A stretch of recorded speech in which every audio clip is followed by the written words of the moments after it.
Assalamualaikum warahmatullahi wabarakatuh. Selamat malam teman-teman. Selamat datang di acara sharing session dari Barbar atau belajar bareng. Sebelum memulai acara, perkenalkan, gue Harry. Di sini akan bertindak sebagai moderator. Nah, di acara sharing session malam ini, kita akan mendengarkan cerita pengalaman dari dua orang teman kita. Yang pertama dari Ginanjar Ramadan yang akan membawakan pengalamannya selama berkarir di dunia digital marketing. Lalu yang kedua ada dari Dwi Aji Prasetyo atau Tio yang akan membawakan pengalamannya selama berkarir di dunia QA Engineer. Nah, untuk rundown acara malam ini, yang akan mempresentasikan pertama adalah Anjar, lalu dilanjutkan dengan sesi tanya jawab terkait materi digital marketing. Lalu yang kedua, kita akan lanjutkan dengan presentasi dari Tio. Setelah itu diikuti dengan sesi tanya jawab seputar QA Engineer. Tanpa menunggu lagi, langsung saja sekarang kita akan menyimak presentasi dari Ginanjar Ramadan dari Anjar terkait pengalamannya. Kepada Ginanjar Ramadan dipersilakan. Kelihatan nggak ya?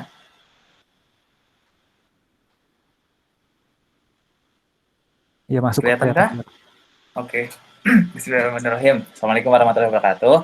Waalaikumsalam warahmatullahi wabarakatuh. Oke, terima kasih ya buat teman-teman yang sudah datang hari ini. Sebenarnya aku pengen video call lagi ini udah dari lama sih. Terus kemarin sampai di Ferit akhirnya sampai juga di sini gitu. Malah sekalian sharing-sharing gitu, nggak bahas yang aneh-aneh gitu. Pertama, terima kasih banget buat teman-teman yang udah ngasih kesempatan juga gitu buat sharing dikit lah, walaupun sebenarnya nggak expert banget gitu. Makanya aku taruh disclaimer gitu, jadi belum expert banget.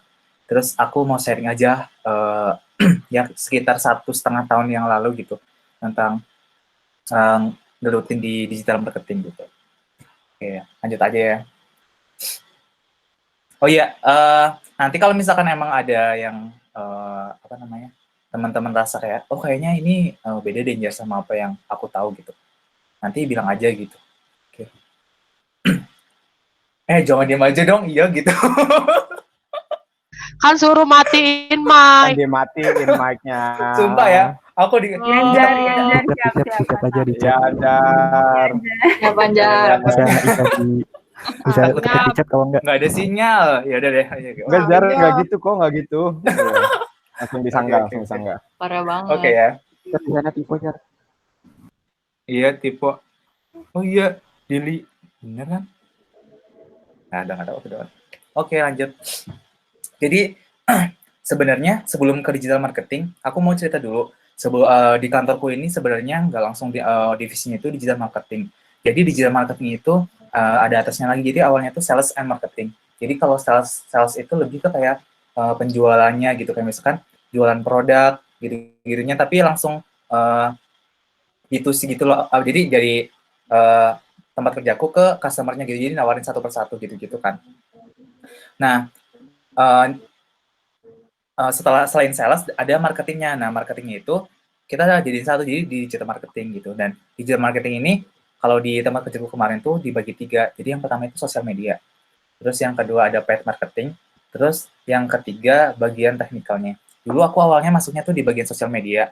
Jadi kan awalnya aku intern ya, jadi social media officer gitu. Dulu sih sebenarnya apply-nya social media officer, tapi waktu di offeringnya itu dia bilangnya, udah nanti kamu jadi CS ya gitu-gitu, jadi admin gitu-gitu, admin Instagram gitu-gitu.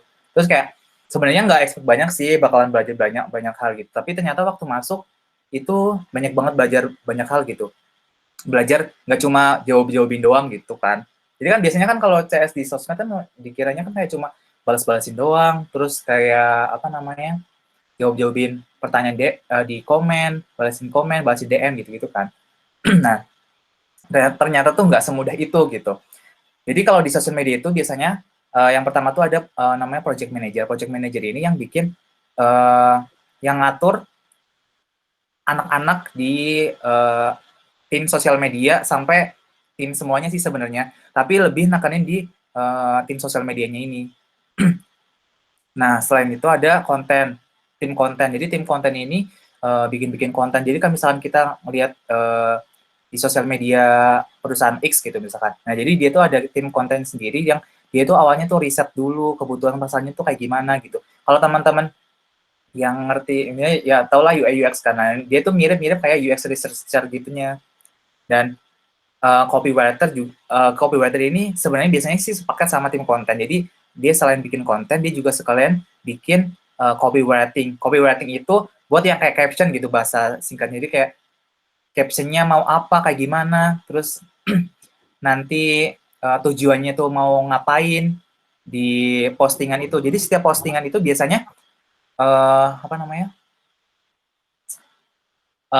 punya tujuan tertentu gitu. Misalkan tanggal sekarang gitu, tanggal 21 Muharram, 21 Agustus, terus mau ada promo tentang tahun baru Islam gitu, misalkan kayak gitu. Nah, nanti itu mereka tuh bikin konten dulu, oh kontennya tuh apa ya yang terkait sama company-nya, sama terkait sama tahun baru Islamnya gitu. Nah itu yang ngurusin itu tim kontennya. Terus kalau desainernya, itu yang otomatis bikin desain ya. Terus yang ke-5 itu ada social media officer. Yang aku sih sebenarnya masuk sini tuh waktu internnya. Jadi dia tuh bikin jadwal, jadi scheduling postingan di Instagram gitu. Jadi kayak misalkan, oh hari ini jam segini mau naik ini, terus tujuan postingnya tuh buat ini. Terus nge-follow up juga kayak misalkan ke copywriter, oh captionnya udah ada belum, kontennya udah ada belum gitu, terus kayak desainnya udah ada belum gitu. Itu yang buat social media. Terus di paid marketing itu ada yang pertama itu Facebook Ads. Facebook Ads itu yang kayak teman-teman biasanya dapat iklan di Instagram, di Facebook, itu yang ngurusin tuh di Facebook Ads. Terus ada Google Ads. Kalau Google Ads itu ada macam-macamnya sebenarnya, tapi aku nggak in touch di situ sebenarnya. Jadi kalau di Google Ads ini biasanya kalau misalkan teman-teman mau nyari misalkan buku Smart PLS gitu. Nanti kalau misalkan dia muncul paling atas ada tulisan iklannya, nah itu yang ngurusin tuh Google Ads gitu. Terus influencer marketing. Nah ini aku juga biasanya ngurus ini. Jadi influencer marketing ini yang hubungin influencer gitu, kayak misalkan hubungin kita staff, terus kayak nanyain red card-nya dia, terus kayak jembatan antara perusahaan sama si influencernya itu buat kayak paid promote gitulah kasarannya kayak gitu. Nah itu namanya influencer marketing. Terus buat teknikalnya biasanya kalau di digital marketing tuh ada data analitik, terus kayak email marketing, terus WordPress, terus kayak Google Analytics, SEO sama SEM. Ini aku jelasin di next slide ya.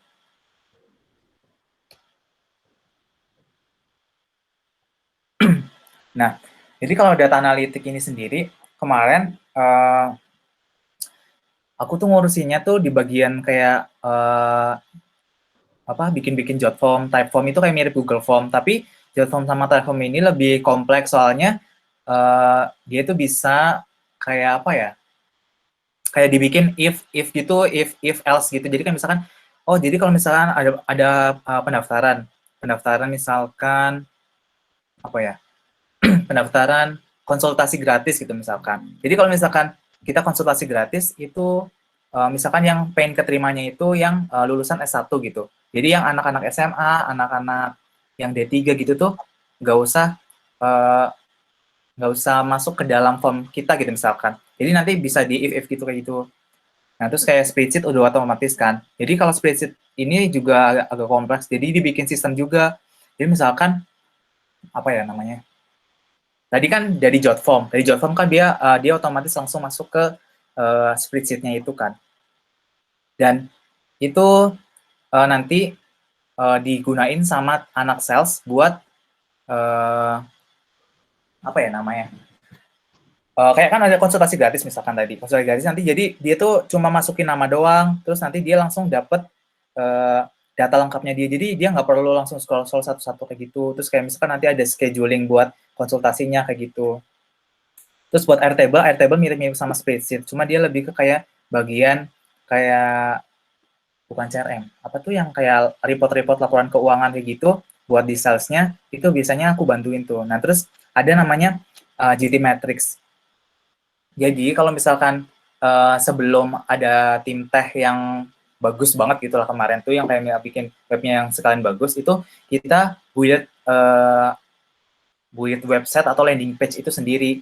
Jadi kita bikin landing page di WordPress. Nanti dari situ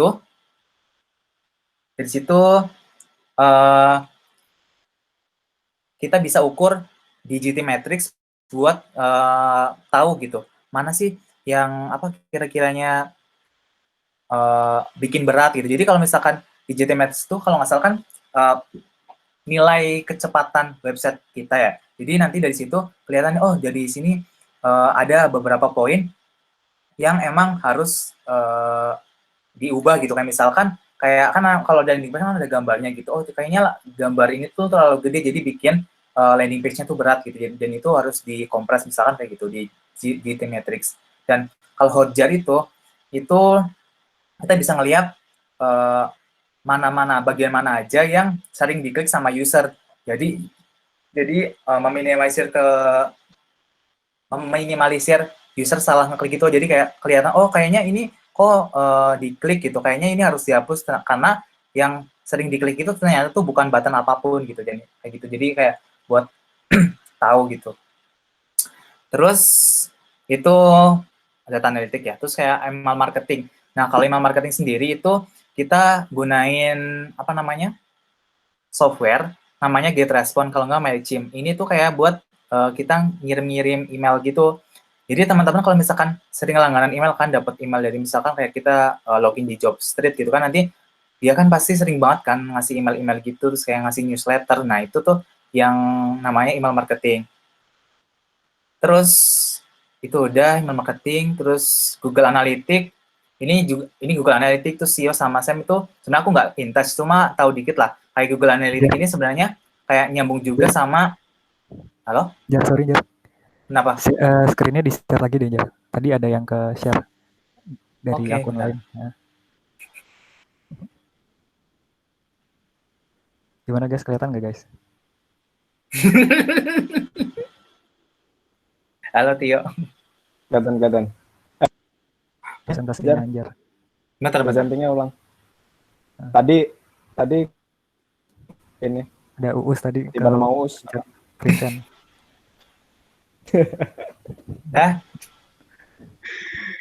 Astaga. Udah? Siap dah. Nah, ini tadi yang email marketing udah ya. Terus WordPress tadi udah jelasin kan kita bikin landing page, terus juga kayak sebenarnya ini kita bikin landing page itu kenapa nggak langsung di websitenya kita langsung yang utama, karena apa ya waktu itu kalau nggak salah kan intinya tuh tektokan antara anak marketing sama tim technya itu agak ribet gitu loh, agak susah gitu. Jadi kayaknya kita lebih enak jualannya di landing page sendiri aja gitu. Nanti kalau misalkan emang udah benar semuanya baru dipindahin ke yang jadi satu gitu, yang di build sama tim technya gitu. Takut nyebut merek. Terus tadi WordPress ya. Ya, terus habis itu Google Analytics sendiri sebenarnya nyambung juga sama landing page tadi. Jadi kayak kita bisa tahu nih, kayak misalkan apa ya? Kan kita mau nyebar link misalkan tadi di Google di Facebook Ads, terus kayak misalkan tadi kan di influencer marketing. Nah, itu kita kasih kode masing-masing gitu. Jadi kayak misalkan oh ini tuh campaign tentang tentang tahun baru Islam. Terus yang campaign itu si Gita Saf gitu misalkan. Jadi nanti itu bakalan ketahuan gitu. Nanti dari situ kita bisa evaluasi. Oh, ternyata tuh dengan link yang di-share sama Gita Saf itu dia bisa tahu nih yang ngeklik berapa, yang ngunjungin landing page itu berapa, terus nanti yang sampai ke lihat detail produknya itu siapa, terus sampai berapa sampai yang check out yang apa, yang bayar gitu. Gitu biasanya tuh Google Analytics salah satunya buat itu. Terus kalau buat CEO itu Search Engine Optimization. Nah, jadi Search Engine Optimization itu kita kayak bikin artikel biar langsung di Google itu paling atas gitu. Misalkan kayak kita masukin apa namanya Ice Prediction gitu misalkan. Nanti dari situ yang paling atas itu siapa gitu. Dan kita tuh berusaha keras biar landing page kita atau website kita tuh paling atas gitu. Itu teknik SEO-nya namanya. Nah, SEM itu sebenarnya SEO itu bagian dari SEM. Nah, SEM sendiri tapi lebih luas. Jadi kayak misalkan dia bisa pakai Google Ads buat paling atas gitu sih. Terus, ntar dulu. Ini kan seginya udah selesai, tapi aku mau jelasin beberapa hal. Bentar.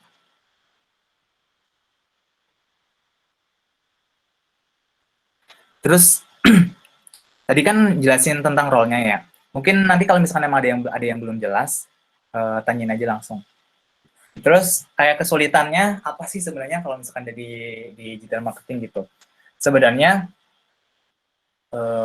yang paling sulit jujur buat aku itu target sih, karena kan kita misalkan di marketing kan otomatis harus interact sama target revenue kan. Jadi kayak duit itu harus masuk gitu, tiap bulan harus ini, terus kayak kita harus grow gitu-gitu.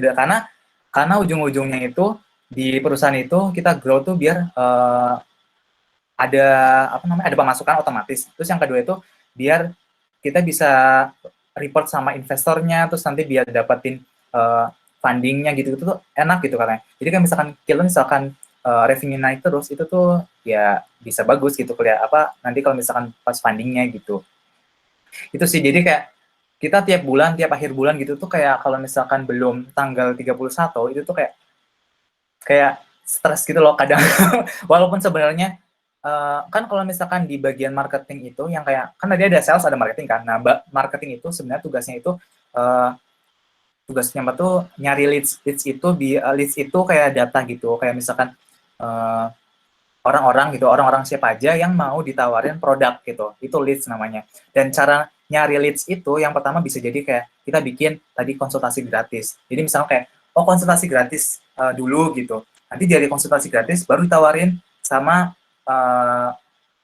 produknya gitu. Jadi kayak misalkan kayak konsultasi gratis tapi dibikin nanggung gitu loh. Nah, biasanya kalau dibikin nanggung nanti dia kalau misalnya pengen tahu lebih lanjut gitu nanti dia bayar gitu. Itu namanya value ladder namanya.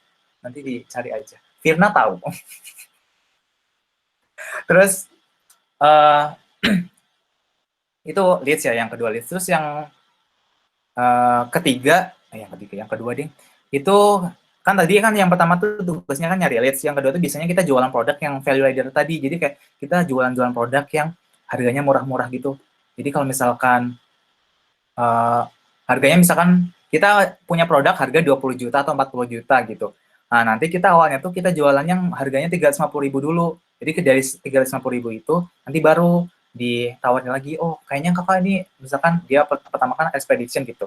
Dari expedition, oh ini nilainya masih kecil nih, kalau misalkan pengen kuliah ke luar negeri ya nilainya harus digedein lagi. Caranya gimana? Ya udah caranya kita ikutan bimbingan, misalkan bimbingan buat IELTS gitu, les bahasa Inggris atau apa gitu. Nah dari situ bisa tuh jadinya beli produk gedenya gitu. Terus kalau buat tantangan di awalnya itu, kalau buat aku sendiri sebenarnya seru banget ya waktu awal gitu. Cuma kalau misalkan kelama-lamaan, jadi pusing gitu loh, kayak misalkan kayak tiap bulan targetnya naik terus kayak misalkan apalagi kayak 24/7, karena kalau marketing itu sebenarnya kadang apalagi kalau misalkan jadi di sosial media gitu, jadi kita harus stay in 24 jam gitu, nggak 24 jam sih, kayak kadang dibagi-bagi sih, kayak misalnya oh kamu bahasnya jam segini sampai jam segini gitu, itu sih. Terus sering juga belajar sendiri gitu kan, kayak aku kan awalnya nggak ngerti sama sekali kan, kayak Facebook Ads apa gitu-gitu segala macamnya kan. Nah itu ya baca-baca terus kayak trial and error gitu. Jadi kayak misalkan pertama coba coba kayak gini, coba masukin budget berapa gitu, terus kayak ya udah intinya utak-utik sendiri deh gitu. Dari situ kita bisa tahu tuh, oh masalahnya di sini gitu-gitu. Terus kayak kan masih ada arahan juga ya, jadi kayak ya tentunya enak gitu, masih ada arahannya. Terus apa lagi ya?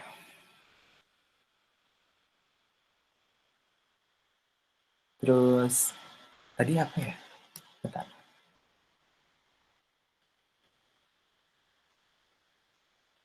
Ya, terus kalau misalkan teman-teman emang pengen daftar cari role yang kayak digital marketing gitu, teman-teman kayaknya maksudnya kayak punya peluang besar gitu, karena kan kalau di digital marketing juga banyak yang teknikal gitu kan. Jadi kayak biasanya kalau misalkan anak marketing kan banyak kan anak komunikasi gitu ya. Jadi kalau anak komunikasi itu nggak in touch sama teknikal, jadi kayak misalkan kayak dia di email marketing, terus kayak WordPress, mereka tuh dikit banget yang punya pengetahuan tentang itu. Jadi kayak teman-teman kayaknya karena basicnya SI itu, jadi ya enak lah misalkan kalau misalkan emang harus belajar dari awal pun gitu. Kayaknya itu aja deh, kayaknya ada yang lupa deh. Oke, Jar. Tadi udah ini ya, udah coba ngejawab pertanyaan-pertanyaan yang sebelumnya tadi ya, Jar? Iya betul. Tapi ada yang belum deh kayaknya deh. Ini udah nih berarti presentasinya. Udah. Ini aku Nah, ini dari teman-teman, ya. ini pertanyaannya. Ini banyak Ya, banget, ini 26 udah sebentar orang. ya. Udah mau tampilin pertanyaannya dulu. Yang buat yang mau nanya, linknya bisa lihat di kolom chat ya. Ada udah dikirim di dalam situ. Sebentar.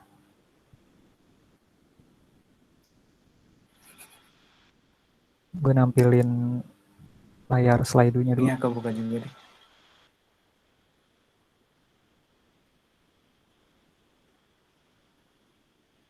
Nah, kelihatan nggak layarnya? Enggak, Layar slide dulu. belum Her. Udah. Oh, oke. Nah, itu. Ada satu pertanyaan nih dari Opik.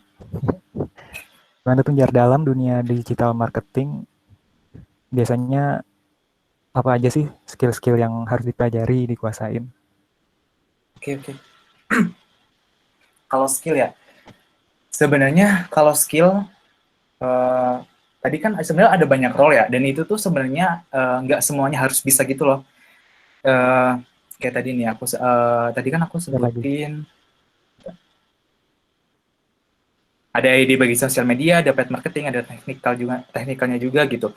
Biasanya perusahaan-perusahaan kalau startup gitu kebanyakan sih emang jadi satu sih. Jadi kayak all gitu. Jadi semuanya tuh dihandle sama satu orang.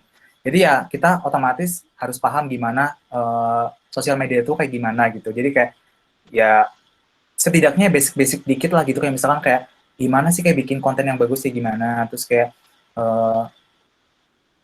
copywriting-nya tuh kayak gimana gitu. Terus desain juga sebenarnya nggak harus bisa sih, cuma kalau bisa sih ya tahulah dasar-dasarnya, basic-basicnya. Oh kayaknya ini bagus deh. Jadi kayak ada in ke desainnya gitu ya, punya feel ke desainnya gitu, kayak oh ini bagus nih kayaknya gitu. Terus kayak tadi social media officer juga harus tahu kan kayak gimana bikin schedule konten yang bagus tuh kayak gimana. Jadi kayak oh dalam seminggu ini kayaknya yang bagus tuh hari ini dia buat posting gitu-gitu. Terus tadi juga buat harus tahu juga Facebook Ads tuh kayak gimana. Nggak kalau misalkan emang secara umum buat kayak awal gitu, kita habis lulus terus kayak daftar gitu, sebenarnya nggak masalah sih kalau misalkan emang nggak tahu langsung detail banyak banget gitu. Cuma kalau misalkan emang tahu dasarnya tuh nggak masalah sih gitu. Terus kayak kalau misalkan digital marketing kadang ada juga yang nyari khusus kayak buat nyari khusus lulusan IT gitu. Dan kalau misalkan lulusan IT gitu biasanya bagusnya tahu-tahu tadi tuh yang kayak data analitiknya, kayak misalkan kayak ngelola spreadsheet kayak gimana, terus kayak WordPress. Biasanya kalau WordPress sering sih digunain sama startup yang baru, karena kalau WordPress kan nggak mahal-mahal banget ya.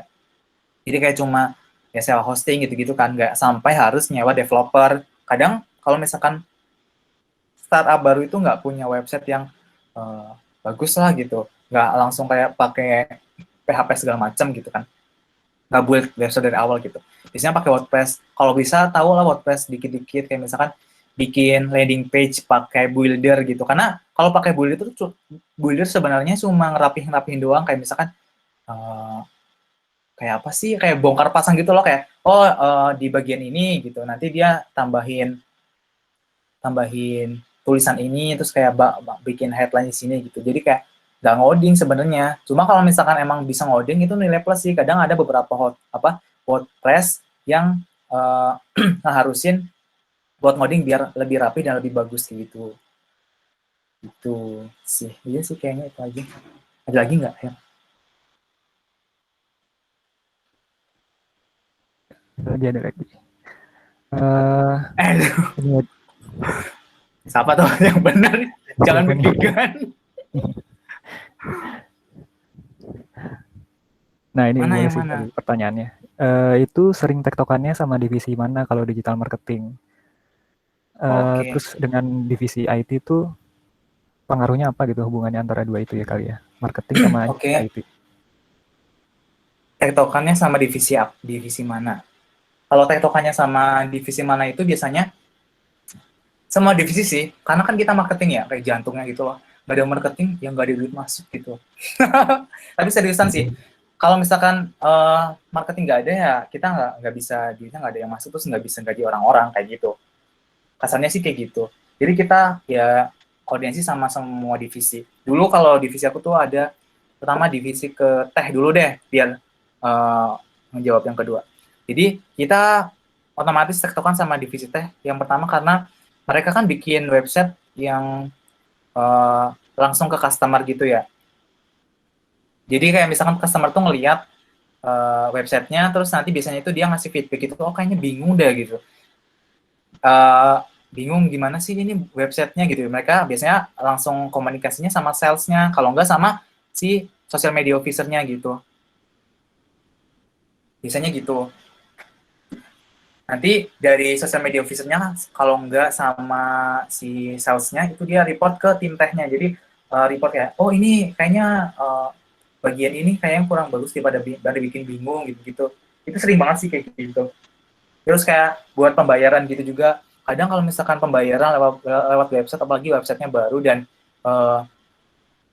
customer tuh belum sering ngelakuin itu bikin bingung sih. Kayak kadang ada ini pembayarannya nggak masuk gimana ya gitu, karena kita waktu itu integrate sama Mitrans juga, jadi itu kan yang ngurusin pembayaran gitu kan, teman-teman pasti udah tahu.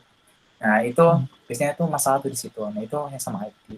Terus selain itu juga marketing sama divisi teh itu kita kayak ngelakuin, tadi kan ada jelasin kan kayak analitik di Google Analytics. Nah itu satu. Yang kedua itu juga kita pakai namanya apa sih waktu itu ya namanya? Aku lupa, pokoknya ada salah satu software, ada satu website gitu. Dia itu bisa tahu kalau misalkan ada customer yang masuk ke website kita, jadi dia ke mana aja gitu. Misalkan pertamanya ke homepage, landing page gitu kan.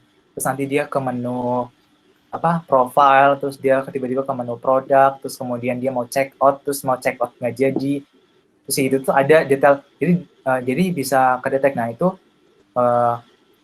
tim teh komunikasi juga sama tim marketing. Buat kalau misalkan dia udah mau check out nih, tapi dia ternyata belum check out gitu. Nanti dari situ dari salesnya langsung ngeminta nomor HP-nya gitu, terus nanti langsung dihubungin kalau dia ditawarin produk dan bisa closing kayak gitu sih.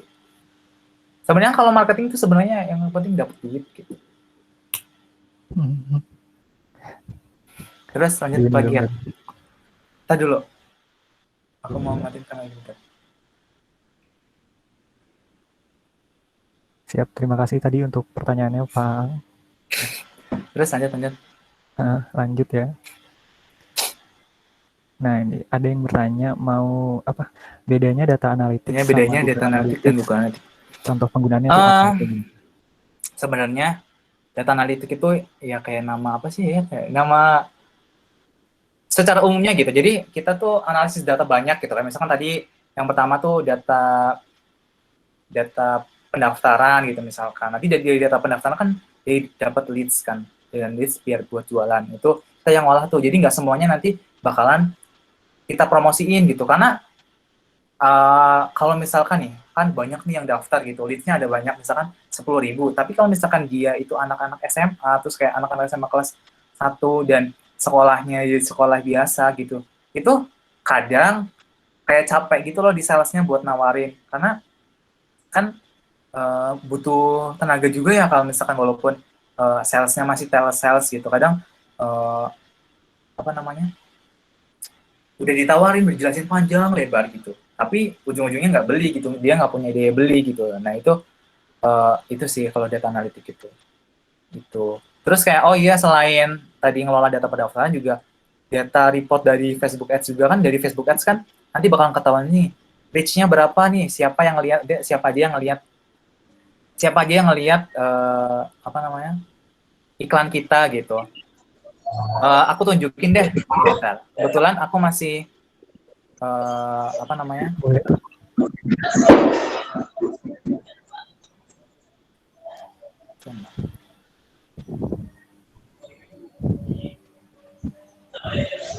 Ya, Saudara Ferdi.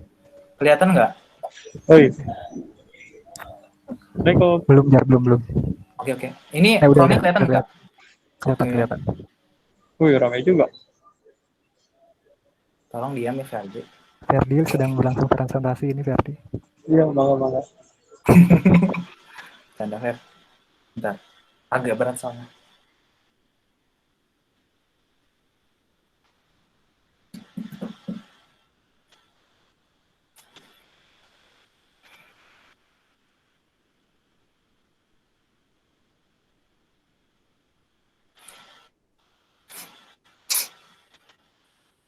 Nah, ini tampilan Facebook Ads. Jadi kan misalkan aku bikin kan campaign namanya promo kemerdekaan gitu. Nah, ini namanya campaign. Oh ya, dulu. Jadi di Facebook Ads sendiri itu ada 3 level kasarnya. Jadi ada campaign. Campaign itu gabungan dari beberapa ad set. Nah, ini ad set. Terus dari ad set itu dia punya beberapa ads gitu. Itu kasarnya ya. Terus nih yang sekarang. Nah, misalkan ini. Jadi tujuannya kalau di ad set itu ya buat dasar aja ya. Kalau di ad set itu nanti kita bisa nentuin kayak misalkan orang-orang yang mau kita reach itu umur berapa gitu. Misalkan kayak umur 21 tahun sampai 40 tahun. Terus apa namanya? Interest-nya tuh ke bidang apa, kayak misalkan kayak ini kan aku buat kayak UMKM, jadi nanti di situ bisa masukin interest-nya tuh apa gitu, misalkan pengusaha gitu, misalkan kayak gitu. Terus nanti bisa juga kita masukin lokasinya, jadi misalkan oh mau nge-coverage area di Jawa Barat aja gitu, nanti dimasukin di situ. Nah, nanti kita ini kan ada datanya, ada banyak ya. Nah, ini nanti kita juga ngelola data kayak gininya, misalkan kayak aku biasanya pakai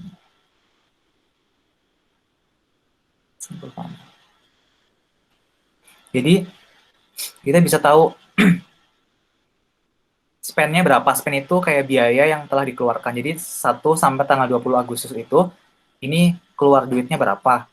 Udah ngejangkau berapa orang. Nanti ini yang klik link kliknya berapa. Jadi kayak misalkan ini bayar 76.000 ke Facebook. Yang ngeklik linknya itu 19 orang. Terus nanti yang ngelihat landing page itu berapa. Kebetulan ini aku action-nya nggak ke landing page sih, langsung chat WhatsApp. Jadi di Facebook Ads sendiri ini bisa macam-macam CTA-nya. CTA itu call to action. Jadi action-nya tuh mau kemana? Apakah ke landing page atau kok mau disuruh langsung chat WhatsApp gitu bisa. Tuh. Nanti dari sini bisa disimpulin. Kayak misalkan oh reach-nya berapa, yang ngeklik link-nya berapa. Oh ternyata kayaknya bagusan yang misalkan ini 67.000 tapi yang ngeklik linknya 19 orang. Oh ini yang 85.000 kegedean nih budgetnya gitu. Nanti bisa dimatiin gitu sih, simpelnya kayak gitu. Tuh. Nah, kalau misalkan apa tadi namanya? Google Analytics ya, harusnya sih bisa ya. Bentar ya, aku coba. Iya.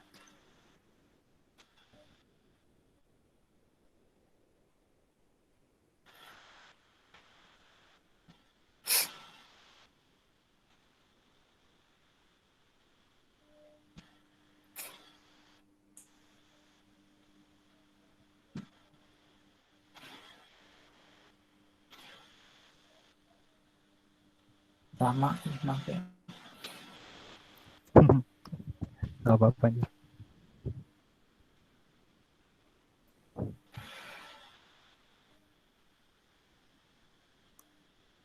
Nah, ini dari sini, bentar.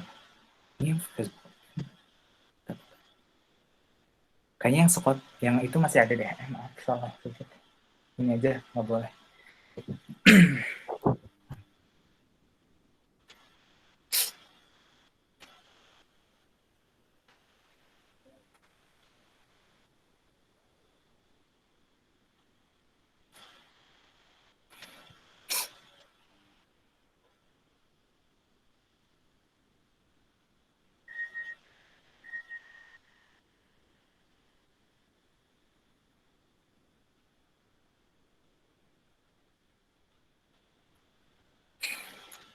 Nah, ini nih. Ini tampilan homepage-nya. Nanti dari sini tuh kita bakal tahu nih, oh sekarang tuh yang ngelihat website kita ada berapa orang gitu, aktif usernya tuh berapa. Terus nanti kita ada ini juga apa namanya? Kayak ini bakal ketahuan trafficnya, traffic channel tuh dari mana aja gitu. Misalkan kayak oh direct, oh dia langsung ngeklik websitenya langsung ke sini. Terus dia ternyata nyari di Google gitu misalkan. Terus kayak dia dari sosial media gitu-gitu. Terus nanti kita bisa nentuin juga. Jadi bisa bikin namanya apa sih ya, UTM. UTM. UTM. Nah, jadi misalkan website URL-nya tuh mau apa gitu. Nanti campaign-nya tuh mau dinamain apa, campaign mediumnya apa, campaign name-nya apa. Terus nanti dari sini misalkan kan ini nanti jadi link kan. Jadi link, nanti kalau misalkan orang-orang yang misalkan ngeklik lewat link ini, nanti di Google Analytics itu pasti bakalan ini tuh kedetek gitu. Oh, ternyata tuh dia tuh mediumnya dari misalkan kita dari newsletter email gitu-gitu. Bentar, aku jadi ingat sesuatu. Ya, udah gitu. Itu Her. Udah sih kayaknya. Ada lagi yang nanya. Oh iya, aku mau nunjukin sesuatu. Tadi kalau misalkan belum kebayang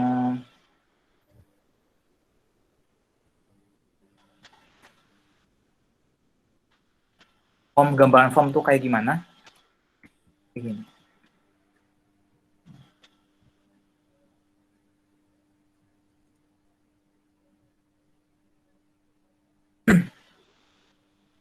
Jadi kita misalkan bikin form. Ini ada nggak ya? Semoga ada.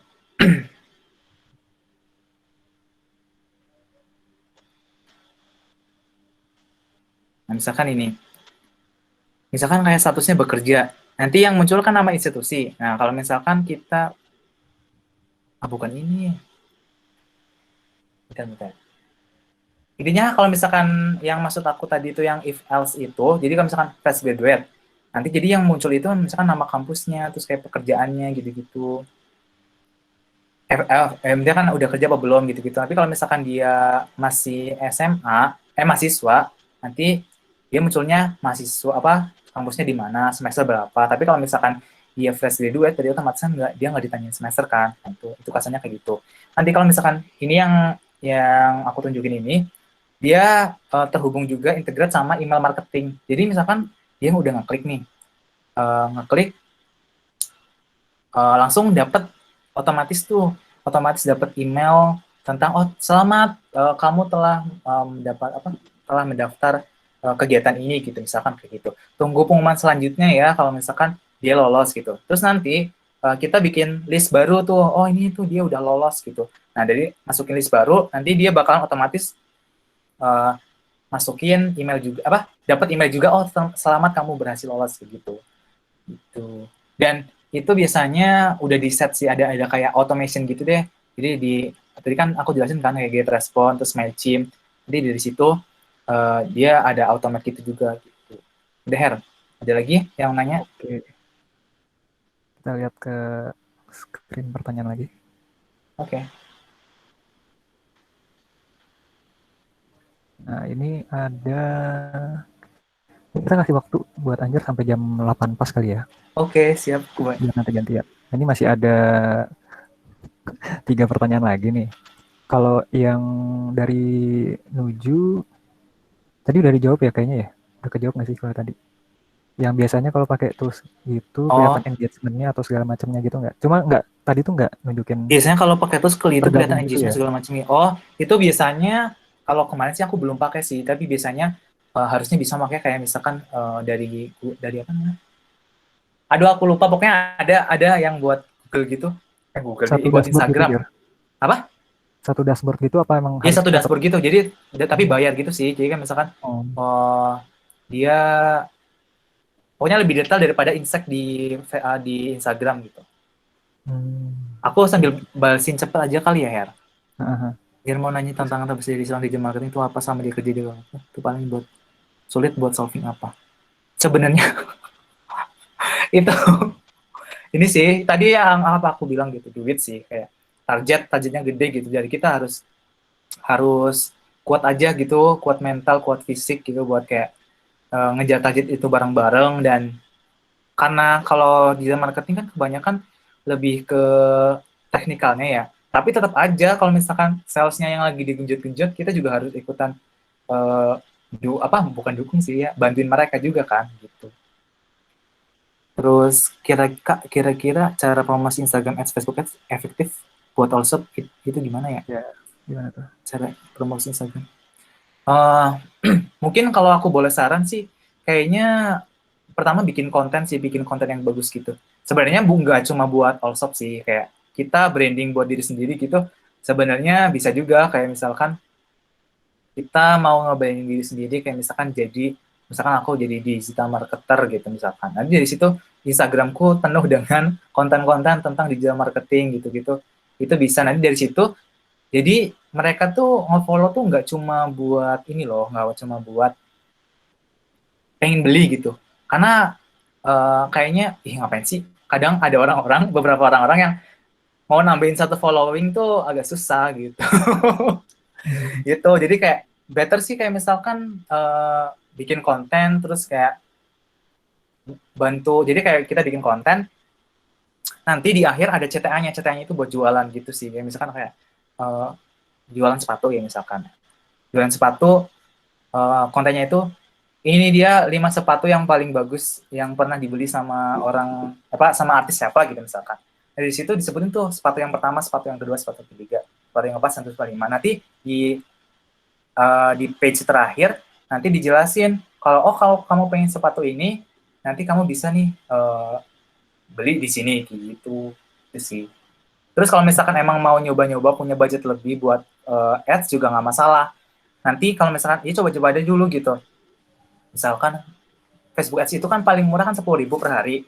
Coba 10.000 per hari dengan konten yang udah dibikin gitu kan. Nah dari situ kalau misalkan udah banyak nih yang pada beli gitu kan, nanti kan otomatis kan dapat datanya ya, data leads-nya itu. Jadi data leads yang kita dapetin itu bisa kita olah dan kita bikin namanya itu lookalike. Jadi lookalike itu nanti Facebook bakal nyari orang-orang yang mirip sama yang pernah beli produk kita. Jadi jangan salah kalau misalkan teman-teman misalkan beli kan, kayak misalkan beli di Shopee gitu misalkan. Nanti kan ada nomor HP-nya. Nah, di nomor HP-nya itu dimasukin ke Facebook. Jadi ini misalkan nomor HP-nya dimasuk ke Facebook, terus nanti terhubung sama Instagram, terhubung sama Facebook. Nanti itu teman-teman pasti bakalan dapetin promosi tentang itu, kayak gitu. Gitu. Makanya itu deh. Ada lagi nggak? Udah habis nih. Atau ada yang mau nanya lagi? Ada lagi nggak? Sampai lagi nih. Apa? Coba kita tungguin masih ada yang mau nanya nggak? Oh iya tadi ada kayaknya nanya deh. Kenapa yang pindah itu gitu? Nah, ya ini tadi kan Anjar bilangnya ini digital marketingnya itu kerjaan 1,5 tahun yang lalu, gimana tadi Nyer? Ya jadi kan aku terakhir di marketing itu kan kemarin ya bulan Mei. Setelah bulan Mei aku pindah kan. Nah, kenapa sih pindah gitu? Sebenarnya pengen coba karir tetap baru sih, kayak misalkan pengen di bidang yang lain gitu. Jadinya aku ya udah coba cari yang lain gitu. Terus ternyata startup yang aku daftar itu ternyata masih hubungan sama marketing gitu. Dan hubungan sama marketing itu dia bikin kayak GetResponse. Jadi kayak kita kan sebelumnya aku kan kayak ngelola GetResponse-nya kan. Kayak misalkan bikin email marketing, nanti masukin apa namanya? Masukin kontennya gitu-gitu kan. Nah, sekarang aku ngedesain buat bikin GetResponse atau MailChimp-nya itu. Jadi kayak gimana sih aku jelasnya? Paham nggak sih? Gitu kan? Ngerti nggak ya? Intinya aku bikin software yang mirip GetResponse sama MailChimp gitu. Jadi masih ada keterkaitannya kan gitu.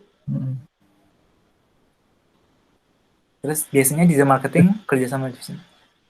Lagi. Oh, kalau misalkan desain dari masih desain sendiri sih.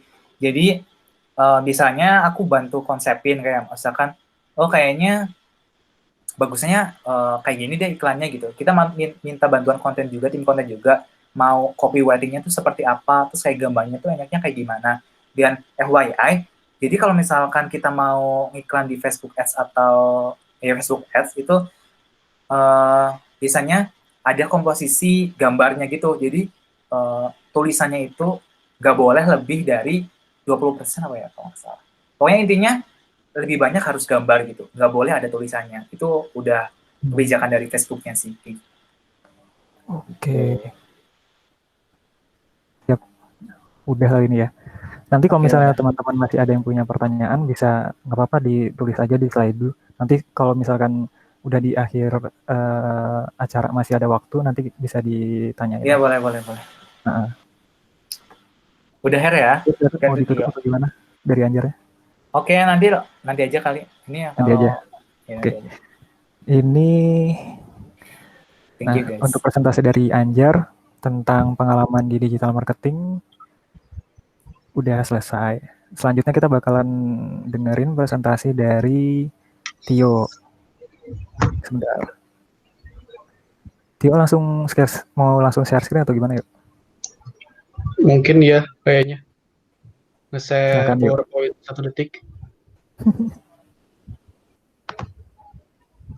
Nah, ini buat yang baru datang, Tio bakalan bawain materi tentang pengalamannya di sebagai QA engineer. Kenapa yuk? Udah share belum? Belum. Ini gimana caranya? Gue nggak bisa nge-share anjir. Kurang bisa share ya. Malu-maluin dong. Gue nggak pernah pakai. Dulu itunya. Diajarin Orang mampus, waktu luang bagus nih. Serang. Tuh, listen now udah belum? Nah, entire screen kan? Iya. Terus diklik lagi. Udah. Orang kampung. Ini nggak ada. Gue nggak bisa klik share. Nora. Bisa ke bawahin di present now. Di full screen dulu coba. Baru juga kemarin bisa lupa. Ini apa nih window? Udah. Malah Sultan. Kenapa Sultan sih? Oh tutorial Ton. Ayo tutorial Ton. Twitter. Kan udah presenting, nggak bisa. Present now, udah entire screen kan? Ya betul. Nah ini harusnya klik kan share kan? Harusnya. Nah ini klik dulu gitu. Ya kirim aja ya sini ya materinya ya. Yo. Astaga. Ya udah langsung ke apa ya, masa gue sebenarnya presentasi sedikit sih. Di laptopnya Nora orangnya ya. Ferdi berisik nih. Ferdi. Di Ferdi ngapain sih Fer? Di mute aja Her. Oh, Nah. bisa nih, jago gua. Oh, alhamdulillah. Nah, ada nggak? Kelihatan nggak? Ada. Tolong. Ada. Ada. Nice, jago kan gua. Jago. Oke, assalamualaikum warahmatullahi wabarakatuh. Waalaikumsalam. Jadi, alhamdulillah, terima kasih Pakai atas PPT lu yuk, kesempatannya. kayak anak kampus. Makasih atas kesempatannya, kawan-kawan, buat share-nya. Jadi, alhamdulillah, role gue sekarang itu judulnya sih di kontraknya QA Engineer. Tapi sebenarnya QA Engineer ya sama Quality Assurance ya sama aja. QA-nya kan Quality Assurance. Nah, QA itu atau Quality Assurance itu apaan sih? Menurut gue secara umum itu atau secara harfiahnya, Quality Assurance itu kayak orang yang menjamin si produknya ini itu bebas dari bug atau bebas dari ya bug lah. Kayak miss beberapa hal yang nggak harusnya ada atau miss itu jangan sampai ada ketika di launching ke produksinya itu. Jadi sebelum di launching atau di launching si produknya itu buat dipakai sama orang awam, itu kita harus harus dites dulu biar semuanya itu nggak ada kelihatan bug sama sekali. Ini pada denger nggak sih? Denger ya, denger. Oh, Dengar, dengar. yuk. Enggak, masalahnya sunyi sekali nih, nggak ada suara apa-apa Coba, gitu. Yo. Ya kan Bukan, biar Yo. komunikasi, yo. Nggak boleh nyalain mic tadi kata Heri. Jangan di Jadi Iya, suatu makanya. tabrakan kalau nyalain mic. Ketika gue lagi ngomong itu gue nggak ada screen, gue nggak ada screen. Ini ada Ayo, stop kondisi. sharing tapi gue nggak tahu apaan. Oke, lanjut ya. Oke, ini namanya quality assurance tuh kayak gitu. Nah, sebenarnya ada beberapa sebutan dari quality assurance itu sendiri. Nah, ada quality assurance, QA engineer, software tester, sama QA automation. Menurut gue sih, secara garis besar, kerjanya tuh sama aja. Ya kita nge-testing sebuah software atau produk yang kita buat atau developer buat gitu. Nah, cuma ada beberapa perbedaan mungkin. Di sini quality assurance dan software tester mungkin sih menurut gue sama aja. Tapi gue pernah pertama kali itu dapet interview, belum nyampe interview sih. Itu masih baru kayak, panggilan interview, itu jadi software tester. Nah, software testernya itu gue buat yang mobile, buat Vivo. Gue waktu itu dapet dari Vivo, tapi waktu itu mungkin kebetulan belum rezeki juga atau gimana. Dan waktunya juga nggak pas buat gue, jadi gue nggak datang. Jadi gue nggak terlalu tahu role-nya kayak gimana. Jadi hampir sama semuanya itu quality assurance, kayak engineer, software tester, sama kayak automation tuh mastiin kalau misalnya si produk yang kita buat atau developer buat atau ya software engineer buat itu bebas dari bug atau bebas dari hal-hal yang nggak diinginkan gitu loh. Sebelum kita launching si produknya itu ke orang yang pemakainya atau user. Nah, QA engineer itu mungkin bedanya, tapi menurut gue sih bakal sama juga. QA engineer itu lebih, gue waktu pas pertama kali masuk itu ada namanya onboarding. Jadi onboarding itu kayak semacam pelatihan. Itu cuma sekitar seminggu doang, dan itu kayak kita diperkenalin buat produk-produknya yang ada di perusahaan itu apa aja, service yang dipakai buat si perusahaan itu apa aja. Dan QA engineer sama QA automation sih menurut gue hampir sama. Dia jadi kayak lebih ke automation testing. Jadi awal kita tetap semuanya manual testing dulu. Mau nggak mau emang pasti QA engineer ataupun QA automation pasti ngelakuin namanya manual testing. Jadi kita pakein satu-satu dulu, kita semuanya udah pasti satu-satu. Contoh, kalau misalnya testing buat berbasis website, itu kita kan pasti ada yang namanya kita harus ngeklik tombol login, atau klik input email, input password, klik tombol login. Nah, itu tuh kayak kita buat QA automation-nya itu tuh awalnya buat input email. Itu tuh namanya expect. Kalau misalnya kalian iseng atau gimana, mau buka Twitter atau buka Facebook, pada bisa kok. Di Chrome itu gampangnya CTRL Shift I kalau nggak salah. Nah, itu buat inspection. Jadi dari inspeksinya itu kita bisa tahu buat expect-nya itu dari mana. Lebih mudah sih sebenarnya expect. Sebenarnya bisa juga nggak cuma expect. Jadi expect itu diibaratkan kayak si tombolnya itu tuh nama di codingannya itu apaan. Nah, gue lebih mudah ke expect karena expect itu kayak lebih pasti. Dibandingkan kalau misalnya ID sama dengan anggaplah ID buat input email itu ID sama dengan input email. Bisa jadi kemungkinan ada lagi juga ketika ketika kita login dan mungkin kita harus masukin email lagi atau apa, nah ID-nya itu hampir sama, input sama dengan email lagi juga, walaupun mungkin ada mirip-miripnya atau ada bedanya sendiri, cuma biar lebih enak tuh gue lebih pakai expect itu. Itu sih buat gambaran quality assurance. Jadi ya kayak gambaran besarnya kita ngetes si softwarenya itu dan mastiin si softwarenya itu nggak ada bug dan kita pun kalau bisa ngebuat dokumentasi. Dokumentasinya itu ada namanya nanti dijelasin. Oke, itu sih.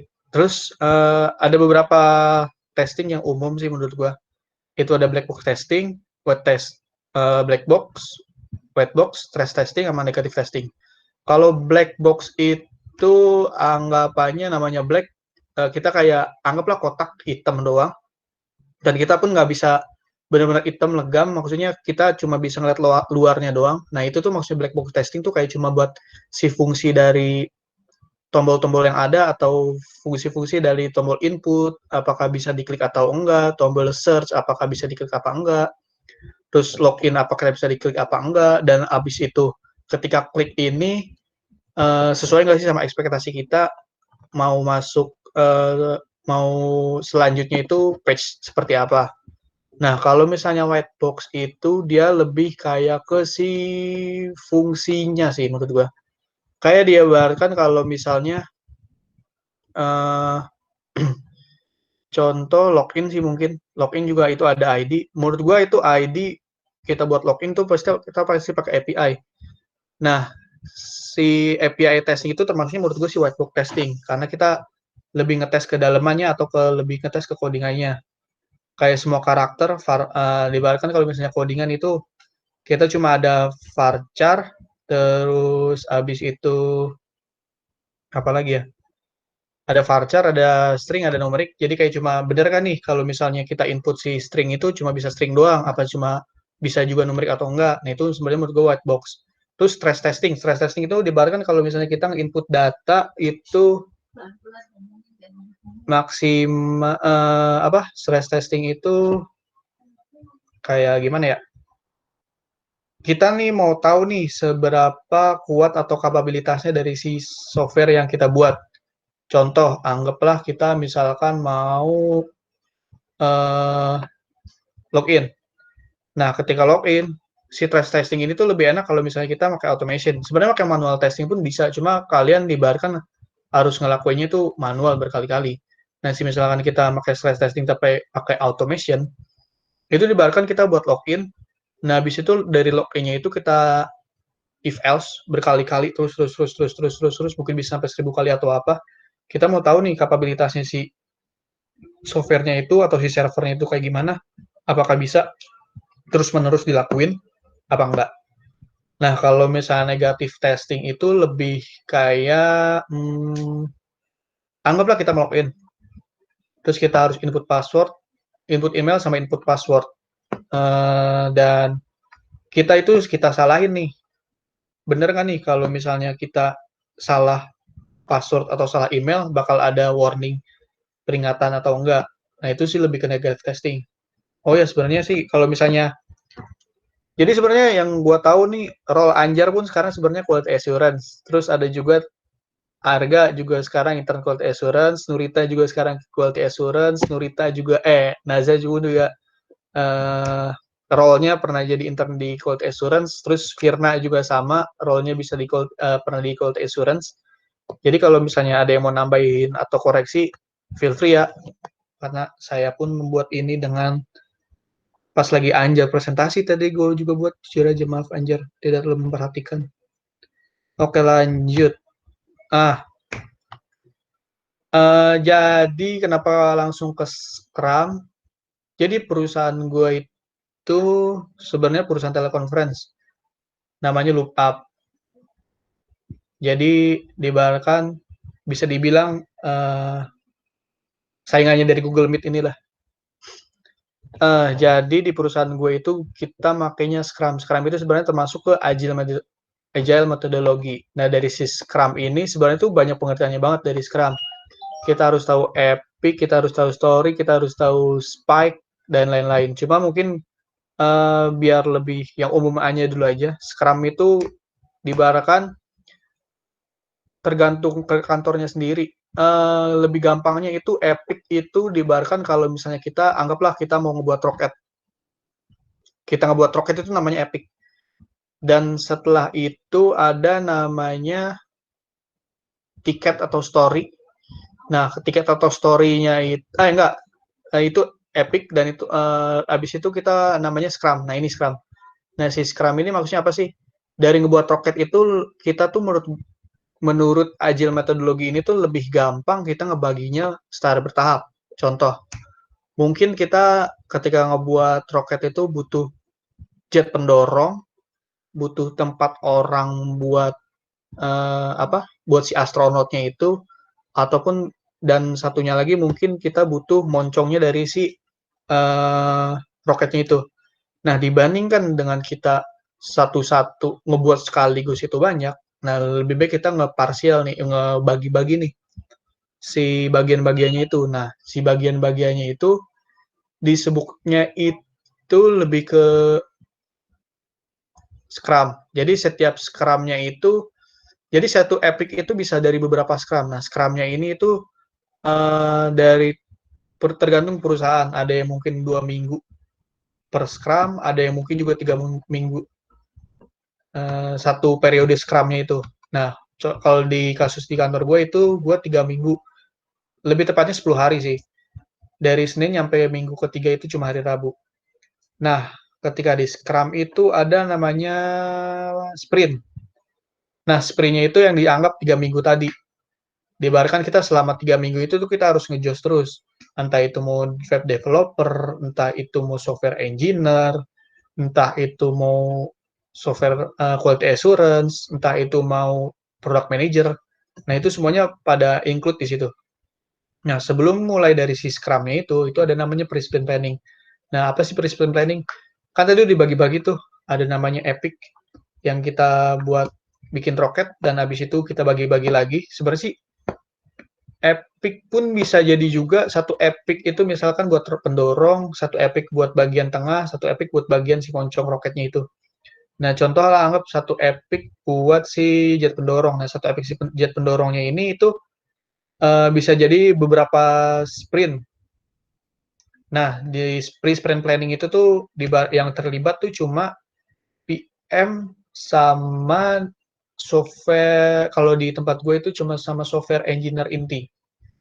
Jadi mereka kayak ngitung nih, berapa tiket sih atau berapa poin yang bisa kita ambil. Nah, berapa poin atau berapa tiket yang bisa kita ambil pun itu ada perhitungannya. Kayak kita nggak bisa sembarang orang nih, misalkan kita cuma 5 orang, itu termasuk PM dan software engineer maupun QA. Cuma 5 orang, tapi kita mau ngambil tiket itu sebanyak-banyaknya itu nggak bisa. Karena kita pun harus capai target dalam 3 minggu ini nih, misalkan kita cuma ngambil 5 tiket, ya udah 5 tiket ini dalam 3 minggu atau 2 minggu itu harus beres. Nah, habis itu ada sprint planning. Nah, sprint planning itu ngelibatin semuanya. Kayak diibaratkan kita ngitung berapa poin atau berapa tiket apaan aja yang bakal ada ketika kita sprint. Terus selanjutnya itu ada daily scrum. Daily scrum itu kita kayak setiap hari, entah itu pagi atau sore, atau mungkin ada yang 2 kali, contohnya di kasur kantornya Arga, Manaza, atau Nurita sekarang, itu kayak 2 kali, dibilangnya checkpoint, kalau misalnya di gue itu daily huddle up, jadi kita itu nentuin nih, buat tiket yang lagi berjalan itu apa. Itu, nah, buat dari si Scrum-nya ini lebih ada namanya software itu Jira. Nah, itu buat ngegampangin banget kita kalau misalnya kita pakai Scrum. Karena dia udah benar-benar ngikutin si agile metodologi termasuk Scrum ini. Nah, habis itu dari Scrum. Jadi kayak kita ngecek buat tiket yang lagi di progress apa, tiket yang lagi di backlog apa, tiket yang lagi di testing itu apa, dan tiket yang selesai itu udah apaan aja. Itu namanya dari Scrum. Terus habis itu ada Scrum retrospektif. Nah, Scrum retrospektif ini tuh diberikan kayak review si sprint-nya itu. Dalam 3 minggu nih, setelah 3 minggu, si Scrum-nya ini efektif nggak sih? Terus orang-orang yang ada di yang terlibat dalam Scrum ini, dia berkompeten nggak sih? Nah, itu semuanya dikulik, di-review. Entah itu mau ada positif, entah itu ada mau negatif, entah itu ada improvement buat Scrum selanjutnya. Terus lanjut, nah ini itu tools-tools yang gua pakai buat role gua sekarang ini. Confluence itu sih sebenarnya lebih kayak ke knowledge management system. Knowledge management sistemnya perusahaan. Beberapa perusahaan pasti ada yang pakai Confluence. Mungkin perusahaan lain pun beda. Itu tergantung dari perusahaannya. Nah, kalau misalnya gue itu makanya Confluence karena Confluence sama Jira itu dia berkesinambungan. Itu dua-duanya itu produk dari Atlassian. Nggak apa-apa lah nyebut produk juga, nggak ada untung juga buat mereka. Itu namanya dari Atlassian. Jadi kayak mereka masih berhubungan. Nah, oh ya, sama TestRail juga sama. Dia masih berhubungan sama Jira juga. Jadi diibaratkan Confluence itu KMS-nya, Knowledge Management System, kayak apa aja dokumentasi yang udah kita buat. Diibaratkan kalau misalnya kita ngebuat si jet pendorongnya tadi, itu kayak diibaratkan alat apa aja yang dibutuhin, prosesnya kayak gimana, terus tahap-tahap aja apaan aja yang harus dilakuin buat make si jet pendorongnya tadi. Nah, Jira ini itu yang tadi gue bilang, ini buat buat mempermudah kita ngelakuin si Scrum. Karena emang dia udah benar-benar kayak include buat si Scrum-nya ini. Dia udah include buat sprint-nya itu, buat daily huddle up atau story point-nya juga enak. Nah, terus pun ada namanya TestRail. Nah, TestRail ini tuh jadi kita jadi QA itu tuh nah tadi kan ada namanya tiket. Jadi nggak setiap hari sih, mungkin setiap dari 3 minggunya itu per tiket itu kita punya beda test case. Nah, satu test case ini tuh bisa bermacam-macam. Bisa include oh ya namanya awalnya test case. Nah, dari test case ini tuh kita ibaratkan contoh lah, ambil kita mau login. Kita ngebuat nih si test case-nya dulu. Kayak user bisa buat nge-input email, user bisa buat nge-input password, user bisa klik tombol login. Nah, itu termasuknya itu test case. Nah, di test case-nya itu sendiri itu kalau misalnya di TestRail dia udah langsung ada test ID-nya. Terus ada judul dari si test case-nya itu tadi. Dan terus dari test case kita bisa nge-input step by step-nya yang harus kita lakuin buat ngelakuin si test case-nya itu, sama apa sih hasil ekspektasi dari si test case-nya itu. Nah, itu si test case. Kalau test plan itu sendiri itu termasuk ke dalam beberapa test suite. Nah, test suites ini diibaratkan anggaplah kita punya 5 test case. Nah, dalam 5 test case ini tuh masuk ke dalam satu test suite. Nah, itu namanya test suites. Dan ketika di test plan, itu test plan itu diibaratkan beberapa test suites. Itu sih yang gue tangkap. Karena sebenarnya kalau misalnya kalian cari test plan itu kayak gimana, gambaran gue pakai TestRail sih kayak gitu. Tapi kalau misalnya buat lebih spesifik atau kayak gimana, test plan itu sebenarnya panjang banget. Itu kayak ada summary-nya dulu, kayak tahap awal kayak gimana. Kayak diibaratkan test plan itu proposalnya.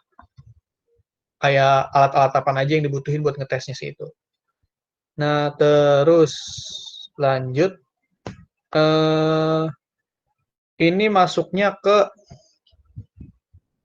depannya kemungkinan QA itu bakal jadi kayak apa sih? Yang pertama itu bisa jadi lead QA yang pastinya. Dan mungkin itu kalau misalnya kita udah sekitar 2-3 tahun, tentunya juga kalau misalnya kontribusi kita sih atau kita berkompeten juga sama si perusahaannya itu kemungkinan bakal bisa jadi lead QA. Terus jadi Scrum Master. Nah, si Scrum Master ini yang tadi ngatur nih. Kita per sprint-nya itu bakal bakal ngambil berapa poin dan beberapa tiket. Nah, terus ini ada namanya product manager. Nah, si product manager itu diibaratkan yang bertanggung jawab sama si produknya itu. Dia juga yang nentuin buat bikin tiket dan berapa story dan berapa epic yang bakal kita bisa lakuin. Itu sih lebih ke product manajernya. Oh iya, mungkin buat misalkan ada pertanyaan, jadi QA itu harus bisa ngoding apa enggak sih? Sebenarnya sih nggak harus. Tapi yang penting itu QA diibaratkan harus detail oriented. Kayak kita tuh harus benar-benar detail banget nih dari setiap tes yang kita lakuin. Karena kita kan benar-benar nyari nih, kita mastiin nggak ada satupun bug yang bakal ada ketika si produknya itu kita luncurin. Kalau misalnya kalian bilang QA itu nyari-nyari kesalahan si developer atau web software engineer, menurut gue sih kagak. Diibaratkan mereka tuh satu kesatuan. Kalau misalkan si software engineer yang ngebuat dan menurut si software testernya udah selesai dan si product manager nih yang periksa nih, bener nggak nih si produknya ini udah benar-benar sesuai apa belum sama keinginan user atau keinginan dari perusahaannya itu. Nah, ternyata ada satu bug atau satu kegagalan. Nah, itu yang berakibat tuh sebenarnya si developer sama si QA-nya itu sendiri. Jadi diibaratkan mereka tuh harus benar-benar kayak kerja sama, harus sohib lah diibaratkan. Terus itu yang pasti. Cuma lebih enak lagi kalau misalnya kita udah ada basic ngoding walaupun sedikit. Anggaplah logic kita udah nyampe, logic buat ngoding kita tuh udah nyampe. Itu tuh benar-benar enak banget. Karena diibaratkan kita ketika mau ngetesnya itu udah tahu nih alur dari testingnya itu apaan. Entah itu database, entah itu codingannya itu sendiri, atau apapun. Dan kalau misalnya di QA, basicnya itu menurut gua seenggaknya bisa query SQL. Karena pasti kalau misalnya kalian mau black box testing, negative testing, atau automation, itu pasti kita bakal pakai namanya SQL. Sorry, MySQL itu cuma dari produknya. SQL kan banyak, ada SQL Server, MySQL, DBSQL, IDSQL itu kan banyak. Struktur query language itu kalau misalnya SQL. Jadi kayak lebih buat ke database. Itu lebih enak sih kalau misalnya kita udah tahu benar-benar alurnya dan logiknya gitu nyampe. Itu wait. Mungkin lagi, nah nih ada beberapa pertanyaan sih. Penekanan diri udah, role udah, kesulitan yang dihadapin. Enggak apa-apa kan, Her, dibuka, Her. Iya, nggak apa-apa. Kesulitan apa sih yang dihadapin sama kalian viral kalian daripada membuka HP gitu kan? Kesulitannya buat gua itu ya tadi kita harus benar-benar kayak detail oriented, jangan sampai ada kesalahan atau miss sedikit pun dari apa yang kita testing. Karena kebetulan di minggu kemarin gue ngetes satu tiket dan itu kayak miss satu detail karena kita nggak tahu nih apa yang harus kita testing. Nah, itu tuh kayak nggak enak aja gitu tuh. Buat si software engineer-nya juga nggak enak, buat kitanya apalagi kan nggak enak. Karena kita yang ngetes dan kita yang mastiin tuh udah benar-benar nggak ada bug atau udah benar-benar nggak ada hal yang perlu ditakutin buat diluncurin.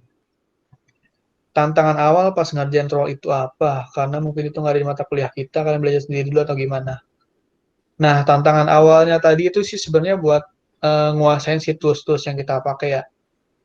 Kayak diibaratkan tadi yang test rel kita buat buat test case itu pakai test rel. Jadi kita harus kayak benar-benar coba buat belajar. Tapi sebelumnya itu belajar pasti belajar sendiri, tapi tergantung dari perusahaannya juga sih menurut gue, perusahaan atau startupnya itu sendiri. Dia bakal ngelatih atau enggak. Tapi sih menurut gue perusahaan yang baik atau startup yang baik pasti ngelatih sih. Setidaknya seminggu lah buat ngereka pelajarin dulu nih tahapan-tahapan aja atau aplikasi atau service apa aja sih yang dipakai sama si perusahaannya ini. Itu kemungkinan emang nggak ada di mata kuliah. Jadi kalian kayak emang harus nguliknya sendiri, itu kayak gimana? Kalau misalnya buat yang di role ini masuk kayak gimana? Buat jadi QA itu sendiri yang pasti tadi 2 poin penting sih yang jadi QA menurut gua ya sampai sekarang ini. Detail oriented sama good documentation. Ya, detail oriented kita harus benar-benar kayak detail. Sampai jadi di perusahaan gue lagi kemungkinan buka QA juga, QA engineer. Nah, dari QA-nya itu sendiri pun kita pasti ketika kalau misalnya kita wawancara atau apa atau melamar kerja pasti kita ngirim CV dong. Nah, sebenarnya dari role QA-nya itu sendiri kita harus tahu nih, harus benar-benar teliti nih dari si CV-nya itu kita sendiri, jangan sampai ada yang miss. Contoh, ada diibaratkan CV kalian itu pakai bahasa Inggris full ya, bahasa Inggris. Tapi ada satu part atau satu bagian ketika kalian ngejelasin role atau deskripsi diri kalian itu pakai bahasa Indonesia. Dan itu tuh diibaratkan udah nggak detail oriented karena ya harus konsisten gitu tuh. Kita memakainya bahasa Indonesia atau bahasa Inggris, tapi ya buat sampai sekarang di industri 4.0 menurut gue sih bahasa Inggris itu yang paling menjanjikan sih. Emang udah harus bisa banget. Terus sama good documentation. Good documentation maksudnya diibaratkan yang confluence-nya ini. Kita harus benar-benar bisa nih ngedokumentasiin hasil dari apa yang udah kita testing. Karena apa yang udah kita testingnya ini sendiri pun pasti bakal dipakai orang kan, bakal dipakai user buat seterusnya. Jadi kita harus benar-benar kayak good documentation. Jadi si usernya itu pun nggak bingung ketika mau pakai aplikasi atau software yang kita tes, itu lebih gampang.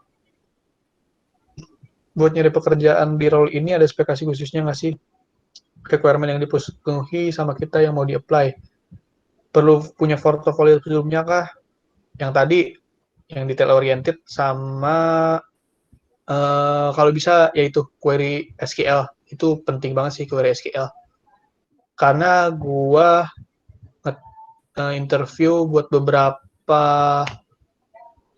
perusahaan yang role-nya hampir sama QA, itu beberapa perusahaan pakai ngetesnya itu ngetes SQL query sama ya seenggaknya buat test case gampang kok menurut gua ketika kalian emang Google atau cari, bukannya maksud gua mau mempersulit kalian atau ngasih gambaran. Ya yang tadi gue bilang, test case itu diibaratkan cuma bagian partnya doang. Kayak diibaratkan user apakah bisa nge-input email atau enggak. Nah itu kayak ada step by step-nya itu sendiri, terus hasil ekspektasi hasilnya kita kayak gimana, dan hasilnya pun kayak gimana, dan itu termasuknya bagian test case. Kayak gitu. Pasti ketika kalian tes interview atau apa, interview buat buat role QA-nya ini pasti bikin test case kemungkinan besar ya. Ya, karena beberapa interview yang gue alamin dan gue lakuin itu entah itu mau online, entah itu mau kirim by email, entah itu mau di tempat technical skill, itu pasti bikin test case. Wawancara kalian apa yang ditanyain? Biasanya teman-teman sini di sini mempersiapkan. Kalau misalnya kita dan gue sendiri tuh kan fresh graduate juga nih ketika masuk ke role QA-nya ini. Kalau buat fresh graduate sih yang belum berpengalaman atau mungkin di CV-nya itu belum ada, itu pasti mereka nanya nih pengalaman kita itu di kampus tuh ngapain aja. Terus keunggulan kita itu atau keberhasilan yang udah kita capai itu, keberhasilan, kekurangan yang udah kita capai itu apa, keberhasilan kita apaan, kelebihan kita apaan, kekurangan kita apaan, itu pasti harus ditanyain juga kan itu. Nah, kalau misalnya buat wawancara sih menurut gue sama aja sih buat role QA fresh graduate itu hampir semuanya pasti pengalaman ketika di kampus tuh kita ngapain dan apakah bisa ngoding atau enggak, terus kalian orangnya gimana, terus kesulitan apa sih yang kalian hadapin ketika kuliah atau mungkin orang yang organisasi itu kayak gimana dan gimana cara kalian ngatasinya. Lebih ke gambaran umum kalau misalnya ketika gue wawancara. Dan pasti ada juga terakhir wawancara itu gue ditanya, kalian itu atau kita itu emang cuma bisa jadi QA atau emang keinginannya itu jadi QA. Sebenarnya sih menurut gue jujur-jujur aja nggak apa-apa, fine-fine aja. Karena seorang HR pun pasti kayaknya tahu dah kalau misalnya kita bohong atau apa. Karena ibaratnya kan kita mikir, lagi ngomong, terus kita ngomong, eh, eh, itu tuh menurut HR tuh pasti mereka udah tahu juga kan, kalau misalnya kita tuh mikir kayak hampir ngebuat-buat. Kayak let it flow aja. Semuanya, ya seenggaknya kalian kasih yang positif juga. Kalau misalnya emang kalian bisanya udah cuma QA atau kayak testing, seenggaknya atau kalian tahu gambaran testing itu kayak gimana, ya kasih tahu aja. Ini menurut gue sih berlaku buat nggak cuma QA ya. Kayak diberkan buat UI UX, buat digital marketing dan lain-lain, menurut gue sih hampir sama aja sih. Karena itu wawancara gambaran umum. Terus jenjang karir QA itu kayak gimana kalau boleh tahu? Ya tadi kemungkinan tuh ini jadi lead QA, Scrum Master, dan Product Manager. Sebenarnya sih mungkin dari lead QA pun bisa langsung jadi lead QA. Tapi yang paling kemungkinan besar itu kita dari manual testing jadi ke automation testing. Itu kemungkinan udah pasti. Karena kenapa kita butuh automation testing? Ketika kita ngeluncurin, anggaplah fitur baru di sebuah, sebelumnya nih ada website e-commerce, dia sebelumnya belum ada fitur searching. Nah, atau dia pingin nge-input fitur searching, baru ngeluncurin fitur searching nih. Nah, diibaratkan ada namanya regression testing. Nah, si regression testingnya itu kita harus benar-benar tahu dengan kita masukin si fitur testingnya ini tuh bakal ada bug-bug lain gak sih yang ada ketika kita nge-input si fitur searchingnya ini. Nah, dari si automation itu lebih gampang. Ya, kita udah automation udah banyak nih buat yang semuanya, mau dari login, mau dari beli, atau apapun itu, kita udah ada fiturnya, terus tinggal kita tambahin query buat si automationnya itu. Terus ya udah, tinggal semuanya kita jalanin. Dari automation pun kita bisa ngejalanin stress testing, black box, white box, itu semuanya bisa kita pakai juga di automation.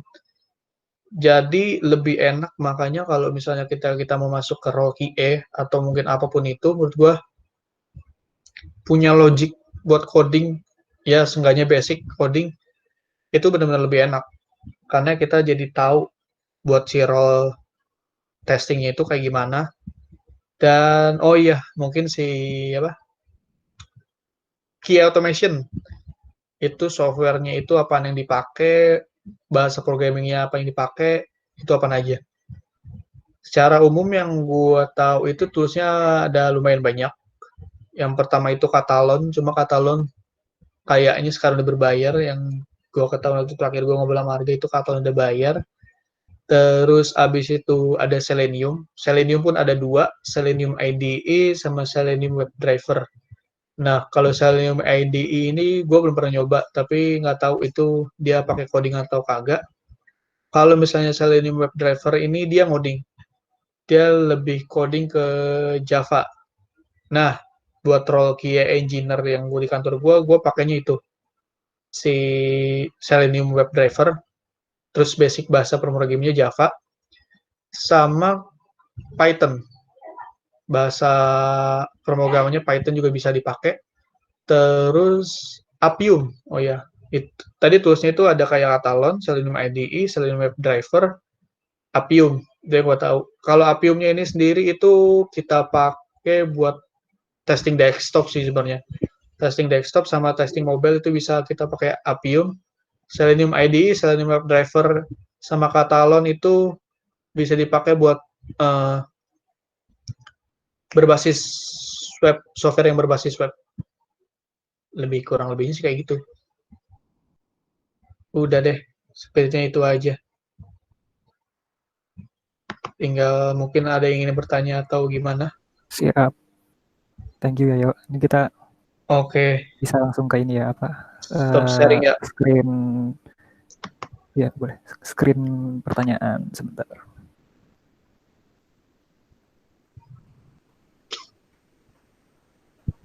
Nah, ini ada banyak nih, Yo. Gue tadi nggak terlalu nyimak semuanya sih, takutnya udah ada yang lo jelasin sebelumnya. Kita baca dari atas aja kali ya langsung ya. Kalau misalkan udah dijawab mungkin bisa di skip.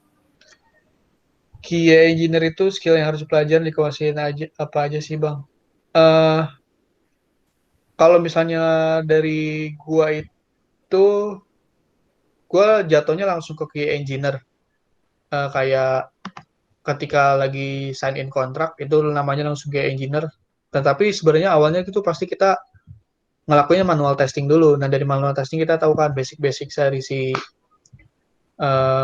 yang kita testing itu apa aja. Nah skill yang harus dipelajari dan dikuasai itu apa aja sih bang? Yang tadi menurut gue yang paling basic itu SQL query sama setidaknya basic coding. Karena mau nggak mau pasti kita harus ngoding.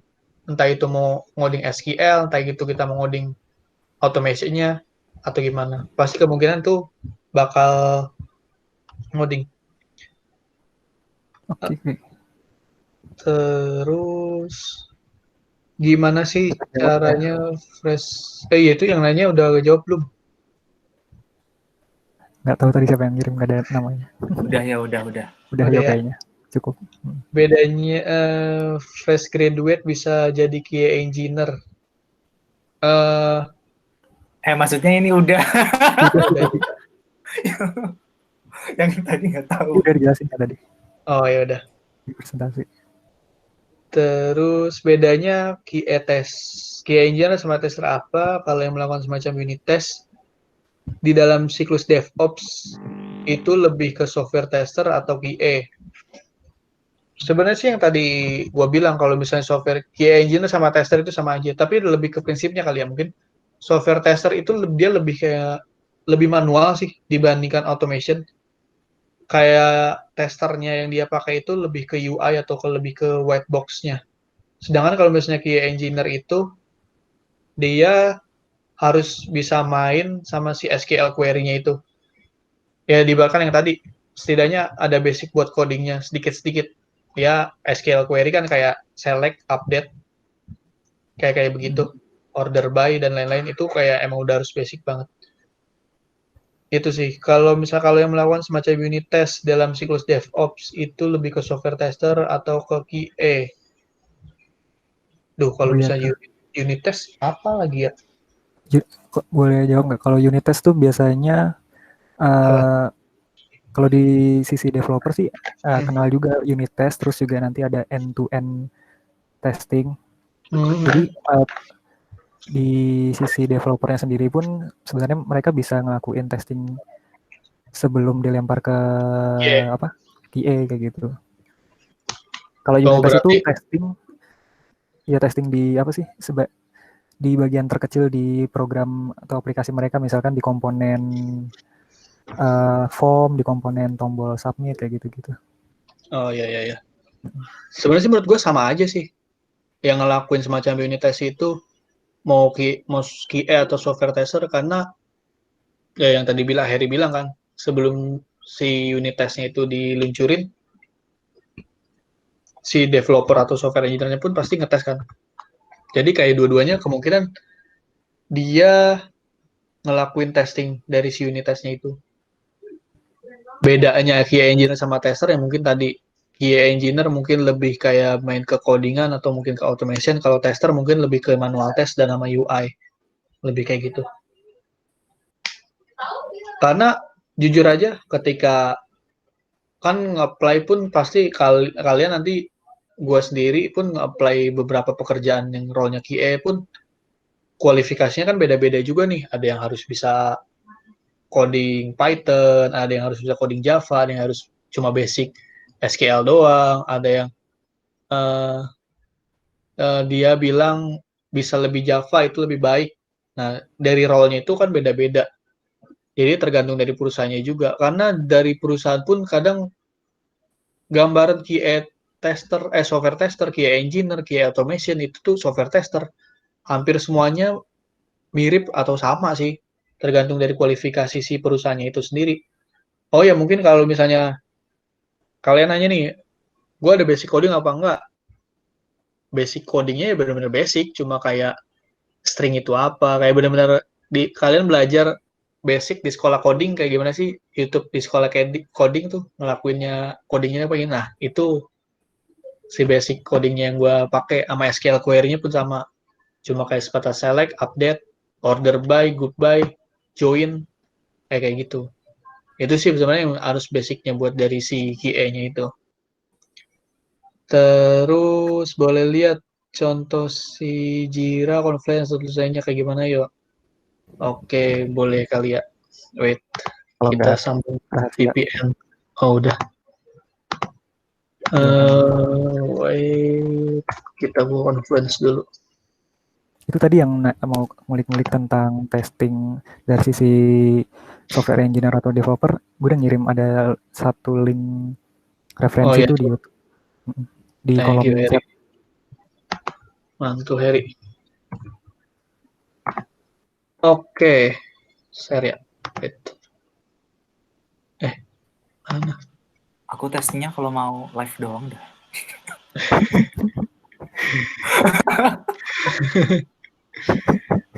Gue share ya, Her. Siap-siap yuk. Oke. Jago sekarang ini gue langsung bisa nge-share. Bisa ngeliat? Bisa. Udah tampil. Nah, ini namanya si Confluence. Dan si Confluence-nya itu kayak knowledge management system dari si perusahaannya itu.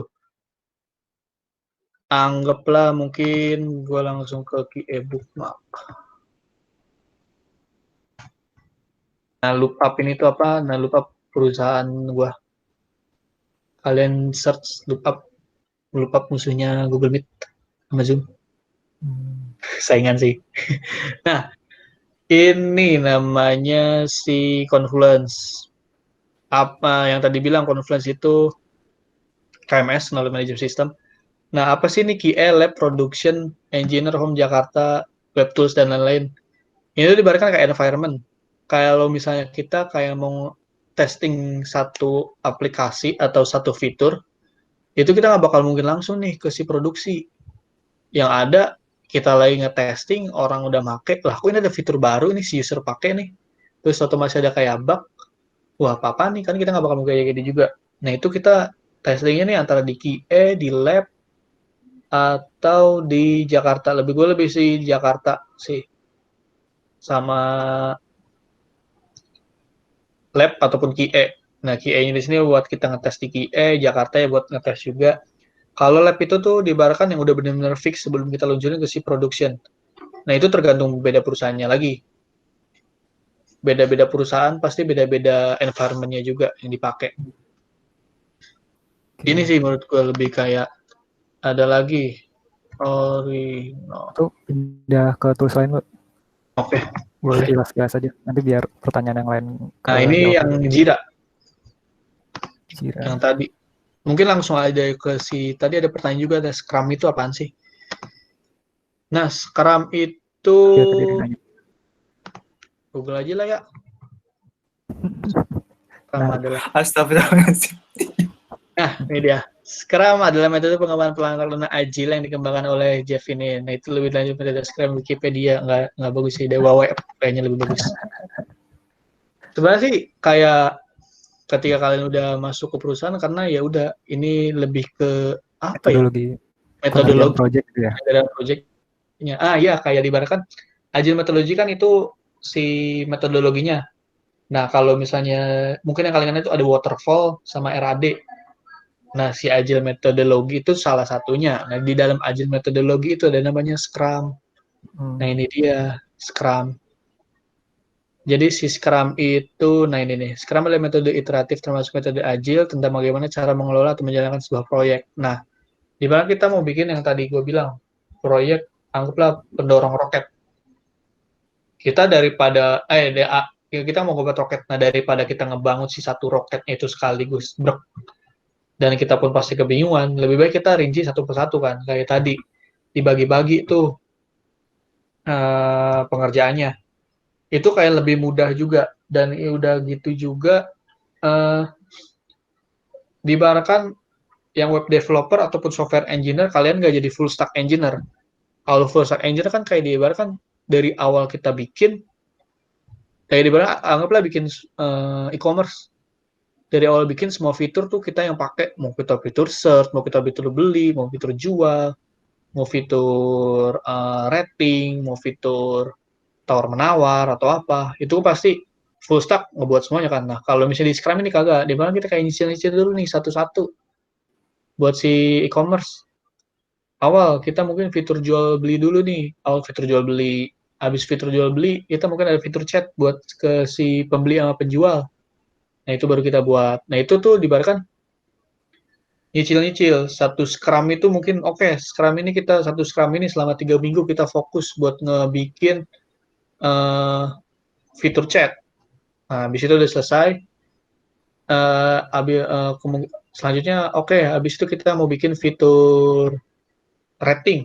Itu satu Scrum selama 3 minggu. Dan nggak kemungkinan besar pun ada kalau misalkan si satu fitur itu bakal lebih dari satu Scrum. Satu sprint. Oh iya lupa. Dari Scrum itu dikerucutin lagi namanya sprint. Sprint lah yang namanya 3 minggu, 2 minggu tadi itu. Kalau si Scrum itu garis besarnya dari si Agile. Nah, Scrum bantu Anda untuk mengorganisasi atau memiliki komunikasi kuat antar member atau tim tersebut. Karena dari si Scrum ini ada namanya sprint. Nah, dari sprint ini kita tuh harus kayak nge-review yang tadi gue bilang juga ada namanya daily Scrum. Nah, itu tuh tiap hari kita harus tahu nih, perkembangan dari si fitur ini gimana nih? Udah nyampe mana perkembangannya? Kayak gitu. Dan abis dari sprint selesai selama 3 minggu, ada namanya Scrum Retrospective. Nah, itu kita nilai nih, kayak nge-review juga orang-orangnya kayak gimana, tools yang kita pakai kayak gimana, kesulitan apa aja yang kita hadepin, terus keberhasilan apa aja kita hadepin. Nah, dari si Scrum Retrospective itu, setidaknya kita bisa improvement buat si sprint selanjutnya itu harus lebih baik atau enggak. Kayak begitu. Nah, dibiarkan ya. Nah, ini namanya ada, bisa lihat tadi ada Borneo, Andalas, Enggano, dan lain-lain. Ini nih sebenarnya nama timnya. Jadi tim Jakarta itu ya yang ada di Jakarta. Nah, ini yang tadi gue bilang ini satu sprint nih, satu ini nih. Semuanya nih, yang ini termasuknya tiket sampai sini itu satu sprint.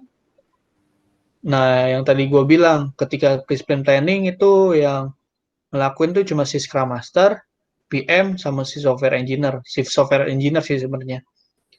Ini termasuknya kita mau berapa tiket nih yang harus dibawa atau harus mau dilakuin selama satu sprint. Awal pasti semuanya ada di backlog. Ketika software engineer atau developer udah ngelakuin, pasti ada di in progress. Mereka udah selesai, ready to test. Nah, di ready to test ini, kerjaan QA udah baru dimulai. Awalnya kemungkinan kena backlog sama in progress itu, QA itu lebih banyak nganggur. Jujur aja gue juga nganggur. Jadi kita nggak kayak ngapa-ngapain. Nah, sebenarnya sih ketika lagi in progress, kita bikin test case. Nah, dari test case ini, kita pun harus nge-review juga sama si PM, sama si software engineer. Udah bener belum nih yang mau kita tes itu kayak gimana? Dan ketika ready to test, ya kita review lagi ke si minta feedback lagi buat ke software engineer sama si PM-nya. Nah, test in progress, ya tadi kita lagi nge-testing, si QA-nya udah nge-testing, terus habis kita selesai testing, ada product manager testing lagi. Nah, dari product manager testing, kita bikin habis ready, misalkan PM udah cek, oke, terima, habis terima, pindah ke done. Ini udah selesai. Confluence, Jira, sama satu lagi tidak apaan? Udah ya? Oh, TestRail. Mau lanjut apa next pertanyaan nih? Next pertanyaan boleh. Pertanyaan aja biar kejawab. Wait, stop sharing saya. Siap. Sharing lagi, Sir.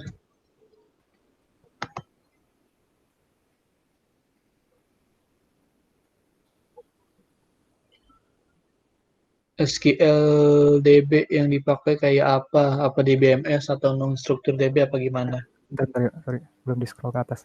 Oke. Banyak juga Kalau ya. yang ini udah ya yang Scrum tadi ya. Heeh.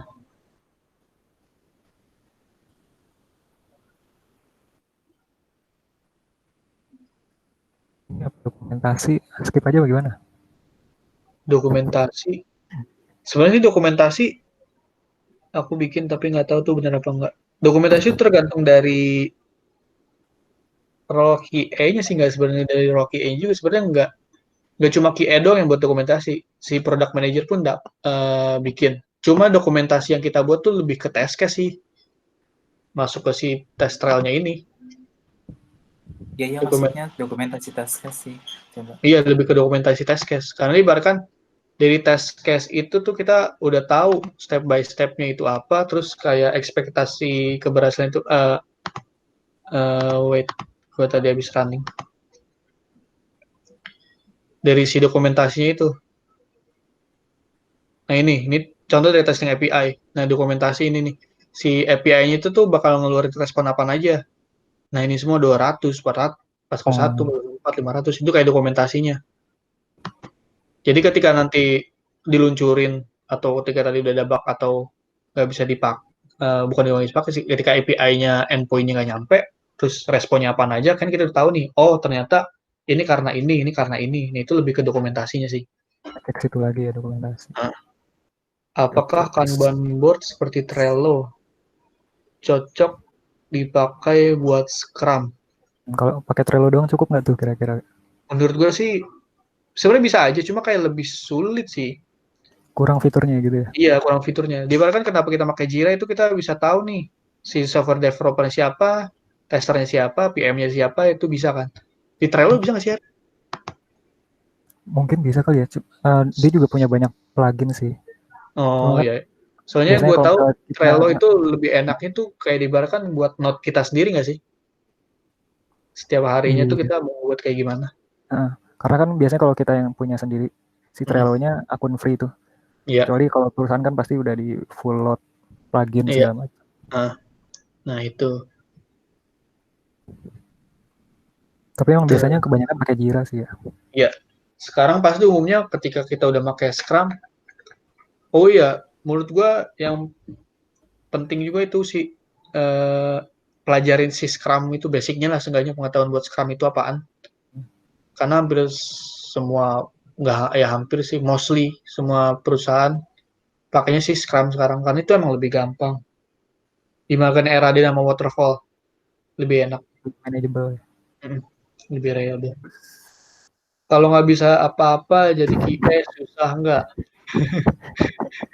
Sebenarnya pasti menurut gue setiap pekerjaan ada sebuah kesulitan lah. Contohnya kayak ketika Anjar menjadi digital marketing, mungkin Anjar pun belum tahu apa-apa tentang digital marketing itu apa kan. Iya, pasti mau nggak mau kita harus belajar. Intinya jadi dari fresh graduate, kemauan sama belajar. Intinya dari fresh graduate itu tuh harus mau belajar sama harus kemauannya tinggi dah. Kalau enggak ya nggak bisa ngapa-ngapain. Jangan anggap kerja itu sama kuliah sama ya, jangan. Kalau misalnya kuliah kan yang gitu-gitu aja, nyontek masih bisa, atau ngapain masih bisa. Ini kan kalau kerja kan nggak bisa, dan tiap hari pun ini beda-beda pekerjaannya. Itu sih. Okay. Sip, next. Terus SQLDB yang dipakai itu kayak apa? Apa DBMS atau non-structure DB apa gimana? Lebih ke DBMS. DBMS tuh kayak MySQL DBMS kan? SQL Server lebih ke struktur sih, struktur. Mungkin Karena tergantung programnya lagi nggak sih, softwarenya lagi? Ya bisa jadi. Soalnya SQL itu kan struktur. Ada namanya struktur kayak NoSQL. NoSQL kayak Redis. Redis ya? Iya Redis. Iya, MongoDB juga. MongoDB, Redis itu tuh kayak mereka tuh nggak perlu pakai struktur kayak gitu. Maksudnya struktur kayak gimana sih? Ya, di mana kayak ada table terus nama varchar berapa kayak begitu. Itu nggak perlu kalau misalnya non-struktur itu nggak perlu kayak begitu. SQL yang dipakai DB mungkin lebih tergantung dari softwarenya, tapi lebih kemungkinan sih DBMS. database management yang structure. Terus dari black box, white box, stress negatif, apa semua dipakai waktu tes, satu story atau cuma beberapa jenis aja? Tergantung dari si item atau tiketnya yang tadi kita tes. Kalau misalnya black box, itu pasti kita cuma kayak tes si API yang tadi. Contohnya, gue testing API nih. Nah, testing API itu kayak cuma black box. Dia nggak main ke white box. Kayak cuma benar-benar testing pakai Postman. Dari Postman ini kita pakai request get, post, put. Itu terus kita buka database-nya udah ke input apa belum, terus di stress test-nya juga sama, udah nge-put, kita membuat banyak nih updatean, itu ke input apa enggak, terus negatif test juga sama, respon yang kalau misalnya kita invalid token atau apa, itu bakal negatif test atau enggak. Sebenarnya sih tergantung, hampir sih, menurut gua, kalau misalnya dia kan kayak white box, stress test sama negatif test tergantung dari si item. Misalnya item itu ternyata white box, ya pasti pakai stress test sama negatif test juga. Black box pakai stress test sama negatif test juga. Gitu sih. Oke. Ini Nurita juga udah QA kan, setahu gue. Iya, ada nggak sih Nurita? Ngomong ngisi ada. Terus serem gak sih, Yo? Gitu. Serem gak sih, Yo? Serem sih kagak. Asal mau belajar sama ada kemauan. Oh iya, sama jangan lupa, jangan so tau dah kalau bisa di QA. Tiba-tiba kan kita kali ngetes atau gimana, terus atau ada gagal, oh ini udah gagal, udah pasti gagal nih, udah di-fail aja nih test case-nya. Jangan kayak gitu. Karena ya udah berkesinambungan yang tadi gue bilang. Tes QA sama software engineer web developer itu tuh satu kesatuan. Harus saling melengkapi dah biar si produknya itu benar-benar jadi. Gitu. Perlu ada pengalaman kerja nggak kalau mau jadi QA? Jujur gue belum ada pengalaman kerja sama sekali. Jadi ya tadi belajar tentang kita tetap seenggaknya walaupun kita mau kerja nggak ada pengalaman kerja, tapi kita seenggaknya tahu basicnya atau belajarnya, tahu gambar umum dah QA itu tuh ngapain. Jangan sampai ketika kalian ngelamar terus ditanya nih, pasti kamu tahu nggak pekerjaan kamu tuh di sini kayak ngapain. Nah pasti kita, aduh saya belum tahu atau gimana. Kalian pasti harus searching dulu juga biar tahu lah role pekerjaan yang kalian mau apply itu kayak gimana. Itu. Baik. Sebelum rilis tuh apa tuh? Sebelum rilis apa testing nggak seluruhan atau cuma semua story udah oke langsung rilis aja. Nah sebelum rilis itu ada namanya regression test. Ya regression test itu namanya semua ini keseluruhan di testing lagi. Karena kita yang tadi gue bilang, kita mau nge-input satu fitur baru, bakal ada efek nggak nih ke fitur baru, fitur-fitur sebelumnya. Nah jadi kita ngetes semuanya lagi. Kayak gitu. Makanya kenapa automation di sini kayak lebih enak kayak gitu. Kita nggak perlu ngetes satu persatu, ya input aja query si automation dari si fitur barunya ini, terus kita jalanin lagi, udah dimin aja. Nanti juga tahu pas, iya kayak gitu. Hijau. Iya, sampai hijau. Oke. Terus. Ajarin dong sampai bisa jadi Ki. Oke. Paang, pertanyaan udah jawab. Terima kasih. Ajarin dong sampai bisa jadi Ki. Ini lu berapa lama yuk itu? Mungkin dari mulai awal terjun masuk kerja tuh, terus sampai lu bisa benar-benar kayak nge-handle gitu, berapa lama sih lu penyesuaian? Oke, jadi gue keterima apply itu dari Maret. Nah, tapi ketika dari Maret sampai ke akhir April itu saya menganggur gitu kan. Saya tidak digaji atau dikasih pekerjaan, jadi belum. Nah, terus habis itu Mei mulai, tapi Mei masih bulan puasa. Jadi ya udah gue kayak dikasih PR nih yang tadi gue bilang, SQL query. Nah, di situ gue belajar SQL query sama belajar Python. Basic Python buat nge-call API, Open API. Itu, jadi terus baru benar-benar masuk kantor itu di bulan Juni tanggal 8, tanggal berapa? Tanggal 8 setelah Lebaran. sekitar 2 minggu gue onboarding atau pelatihan. Jadi kayak pertengahan akhir Juni lah, anggaplah akhir Juni baru masuk ke tim. Sekitar 2 bulan baru bisa jadi sampai kayak sekarang. 2 bulan ya? Iya. Siap. Itu 2 bulan ngos-ngosan apa santai tuh? Ada ngos-ngosan, ada santai. Yang tadi gue bilang ketika kita lagi scrum tuh, semuanya masih di backlog atau masih in progress sama si software developer, ya udah kita belajar di situ. Gitu sih. Tuh, Banyak ngoding nggak yuk kalau automation gitu? Menurut gue sih banyak. Karena yang tadi tergantung basicnya. Kayak tadi API itu bisa di testing pakai Postman sebenarnya bisa. Cuma kan Postman tuh kayak diibaratkan manual. Nah, kalau misalnya mau automation kan, ya pasti kita harus bikin script automation-nya itu. Nah, automation script yang dipakai di kantor gue itu lebih ke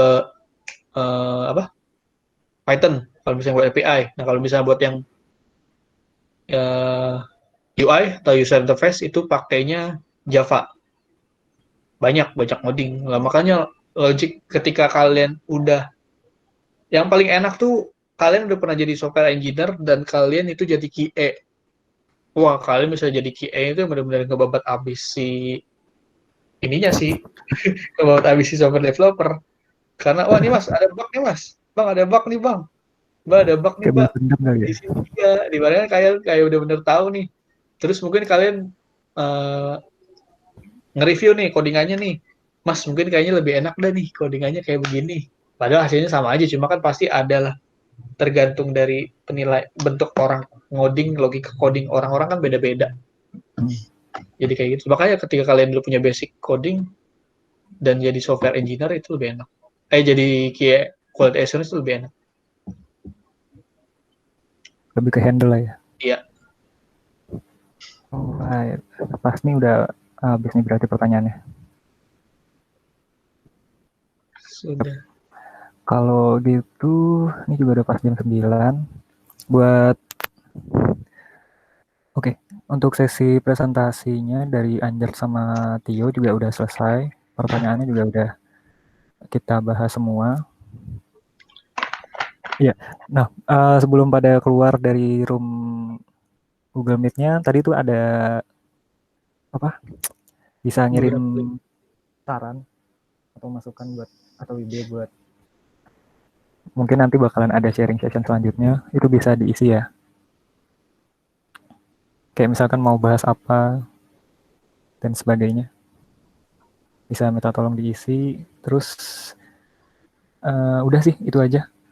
Untuk teman-teman yang udah hadir buat menyimak sharing session kali ini, semoga ilmunya bisa dipakai berguna, bisa jadi gambaran buat kedepannya setelah lulus. Terus ya udah gitu sih, terima kasih. Kalau ada yang kurang-kurang, mohon maaf. Masih acara pertama ini sharing sessionnya secara online. Kurang lebihnya mohon maaf dan terima kasih gitu. Setelah ini masih bisa bebas sih di dalam room. Mau ngobrol, mau terserah. Open cam lah pada. Terima kasih teman-teman. Ya dong, foto dong. Foto dulu. Open cam dong.